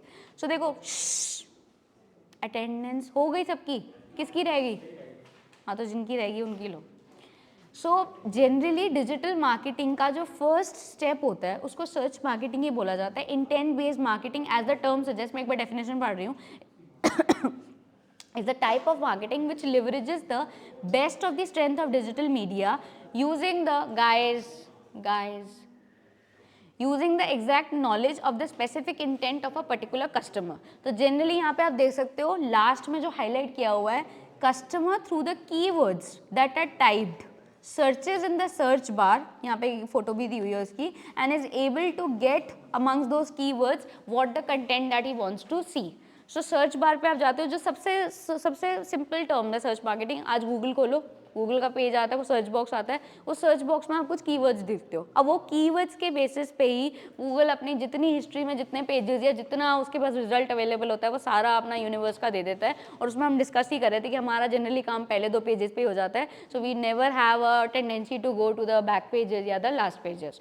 सो अब इसके अगर हम आगे जाएँ तो generally keywords are related to some specific industry, product से रिलेटेड हो सकते हैं, जोग्राफी से रिलेटेड हो सकते हैं, एंड हम उसको हिसाब से चूज़ करते हैं, जैसे टारगेट कंज्यूमर्स के लिए चूज़ करते हैं और बाइंग साइकिल से भी चूज़ करते हैं। जैसे अगर दिवाली आ रहा होता है तो बाइंग साइकिल में सफाई के जो प्रोडक्ट्स होते हैं, होम क्लीनिंग प्रोडक्ट्स, वो एक अच्छा कीवर्ड है दिवाली के टाइम पे। सिमिलरली न्यू ईयर के टाइम पे, सिमिलरली या जैसे नवरात्रों के टाइम पे होता है तो पूजा का खाना, जैसे वो फलाहार खाना जो होता है, सो दैट कीवर्ड्स जैसे जनरली जो अभी ट्रेंड में चल रहे हैं या डेमोग्राफिक से रिलेटेड हैं या मे बी किसी प्रोडक्ट से रिलेटेड है, उन बेसिस पे हमें कीवर्ड्स मिलते हैं और हम उन कीवर्ड्स के बेसिस पे ही उसको सर्च करते हैं। यहाँ पे एक एग्जांपल दिया हुआ है, दिस इज इन डॉलर्स। तो कोई सोचे पता 70 रुपये में जूते मिलते हैं, 70 रुपये नहीं है, ये डॉलर है, ठीक है। तो this is just an image for the representation. जैसे this is example of Google only, Google का पेज है, ऊपर देखो टेनिस शूज़ लिखे, तो जैसे ही आप टेनिस शूज़ लिखोगे आपको इतने सारे रिजल्ट्स आ जाएंगे। उस रिजल्ट्स में से कुछ रिजल्ट्स जो टॉप हैं वो पेड रिजल्ट्स भी हैं, और कुछ जो नीचे आएंगे डिफरेंट ब्रांड्स वो ऑर्गेनिकली भी आएंगे। सो अब आपके ऊपर, आपके पास, आप तो सर्च मार्केटिंग कर रहे हो ना, this is what is search marketing, कि जैसे ही आप सर्च करोगे आपको देखो इतने ब्रांड्स एडवर्टाइज होने शुरू हो जाएंगे। So you have Nike, you have Adidas, तो different brands you are having, और उसमें आप जो आपको मतलब आपका जो इंटरेस्ट हो, जो आपका इंटेंट हो, आप उसको ढूंढ सकते हो। जो सर्च मार्केटिंग के लिए बेसिकली क्या क्या चीज़ें इंपॉर्टेंट है, तो आप देख सकते हो जो 6 थिंग्स आर वेरी इंपॉर्टेंट। सबसे पहले क्या है, कीवर्ड्स। सो पहला पॉइंट क्या है, कीवर्ड बहुत ज़रूरी है, क्योंकि उस कीवर्ड से ही सर्च मार्केटिंग का प्रोसेस शुरू होता है। Then we comes to the search box.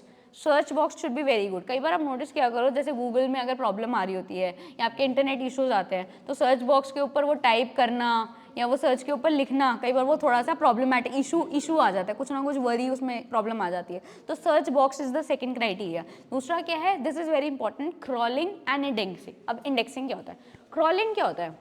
देखो गूगल के ना क्रॉलर्स होते हैं जो पूरे इंटरनेट में ना बैक एंड पे काम करते रहते हैं। अभी क्रॉलर्स क्या करते हैं, ये कुछ सर्च इंजन के लिए कीवर्ड लिखेगा, ये कुछ लिखेगी, ये कुछ क्योंकि हर इंसान डिफरेंट है, तो जितने कीवर्ड्स आते हैं ना, उन कीवर्ड्स का एक समरी क्या बन सकती है।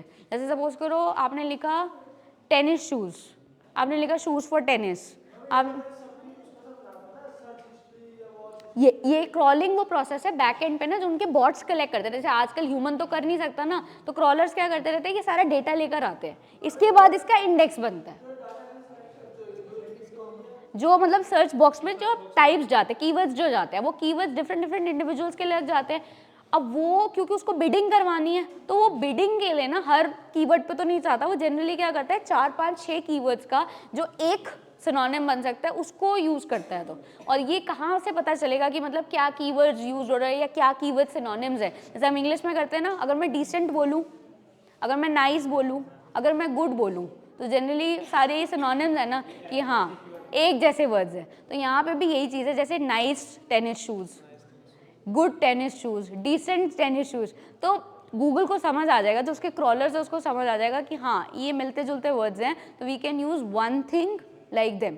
तो क्रॉलर्स क्या करते हैं, सारा ढूंढते रहते हैं, पीछे क्रॉल करते रहते हैं। क्रॉल का मतलब क्या है, स्नेल की तरह वो ढूंढते रहेंगे, वो 24/7 वो काम कर रहे हैं, 365 डेज अ वीक। इन क्रॉलर से फिर बनती है इंडेक्स लिस्ट। इंडेक्स लिस्ट होती है ना, जैसे आप नोटिस करा करो, अगर फॉरेन ऑथर्स की बुक्स पढ़ी हैं तो लास्ट में ना उनका इंडेक्स होता है। हमारा ऑब्जेक्टिव क्या होता है, इंडेक्स सबसे स्टार्टिंग में होता है, स्टार्टिंग में कंटेंट होता है, लास्ट में इंडेक्स होता है, जिसमें ना वो टॉपिक्स के ना सिर्फ नाम और पेज नंबर बताते हैं। जैसे अगर सर्च इंजन ऑप्टिमाइजेशन आज किसी इंटरनेशनल बुक में पढ़ोगे तो एस में जाना, पूरा इंडेक्स होता है एस से, search engine optimisation page number 427, dictionary जैसे होता है। तो एक रेलेवेंस के लिए वो ऐसे एक इंडेक्स बना देते हैं कि ये वाला कीवर्ड इतनी बार यूज़ हुआ, ये वाला, तो जितनी बार जो यूज़ होता है उसके बिडिंग के चांसेस ज़्यादा बढ़ जाते हैं। तो ये एक नेक्स्ट प्रोसेस इंपॉर्टेंट हो गया। उसके बाद दूसरा क्या है, सर्च एल्गोरिदम्स। तो जो पूरा गूगल का मैकेनिज्म है, जो इसके पीछे पूरी साइंस लगी हुई है, कोडिंग लगी हुई है, that is also very important, जो कोड प्रोसेस है पूरा। And last but not the least, 2 things which is the organic search and paid search. ये हम आगे भी डिस्कस करेंगे और हमने थोड़ा सा स्टार्टिंग में भी किया है। सो ऑर्गेनिक सर्च किया है या पेड सर्च किया है। नेक्स्ट भी कम डिस्प्ले मार्केटिंग भी कर लें। अरे एक ही पेज है, डिस्प्ले कर लेते हैं, बस डिस्प्ले कर लेते हैं, बस ये नहीं करेंगे, सोशल मीडिया नहीं करेंगे, ठीक है, डिस्प्ले कर लेते हैं, कुछ भी नहीं। डिस्प्ले देखो, डिस्प्ले मार्केटिंग क्या है, आप डायग्राम्स देखो। Display marketing is on different gadgets that you use, उसमें जो एड्स आपको डिस्प्ले होता है, डिस्प्ले किस फॉर्म में होते हैं, वो रेक्टेंगुलर बॉक्सेस, जो आप कैसे अब इंडिया टुडे का कोई आर्टिकल पढ़ने गए हो, सडनली क्या होता है, आर्टिकल तो बाद में खुलता है, उससे पहले वो एक बॉक्स में एडवर्टाइजमेंट आ जाता है, मिंत्रा की ऐड आ जाती है, पॉपअप्स आ जाते हैं, एग्जैक्टली। कई बार वो वीडियो फॉर्म में आते हैं, कई बार वो इमेज फॉर्म में आते हैं। सो बेसिकली हाँ जी है, आजकल तो एनिमेशन वगैरह वो सब भी बहुत चल रहा है। सो ऑनलाइन एडवर्टाइजिंग के लिए जब हम इमेजेस को यूज़ करते हैं, जैसे हम बिलबोर्ड्स वगैरह यूज़ करते हैं, जब ऑनलाइन प्लेटफॉर्म्स में हम इमेजेस, वीडियोस, GIFs का यूज़ करते हैं, जो मोबाइल पे भी आ सकता है, आपके टैब पे भी आ सकता है, लैपटॉप पे भी आ सकता है, that is basically you can से डिस्प्ले मार्केटिंग। इसको ब्रांड बेस्ड मार्केटिंग भी बोला जाता है, क्योंकि जनरली ब्रांड के नाम्स ही आपके ऊपर डिस्प्ले हो रहे हैं। तो वो LG का लोगो, LG का टीवी, तो वो ब्रांड्स, क्योंकि ब्रांड्स अपना डिस्प्ले कराना चाहती हैं, तो इसीलिए इसको हम ब्रांड बेस्ड मार्केटिंग भी बोलते हैं, डिस्प्ले मार्केटिंग भी बोलते हैं। कम्युनिटी बेस्ड फिर नेक्स्ट क्लास में करेंगे। इसको बंद करना आता है किसी को? तुषार बंद करना आता है? देखो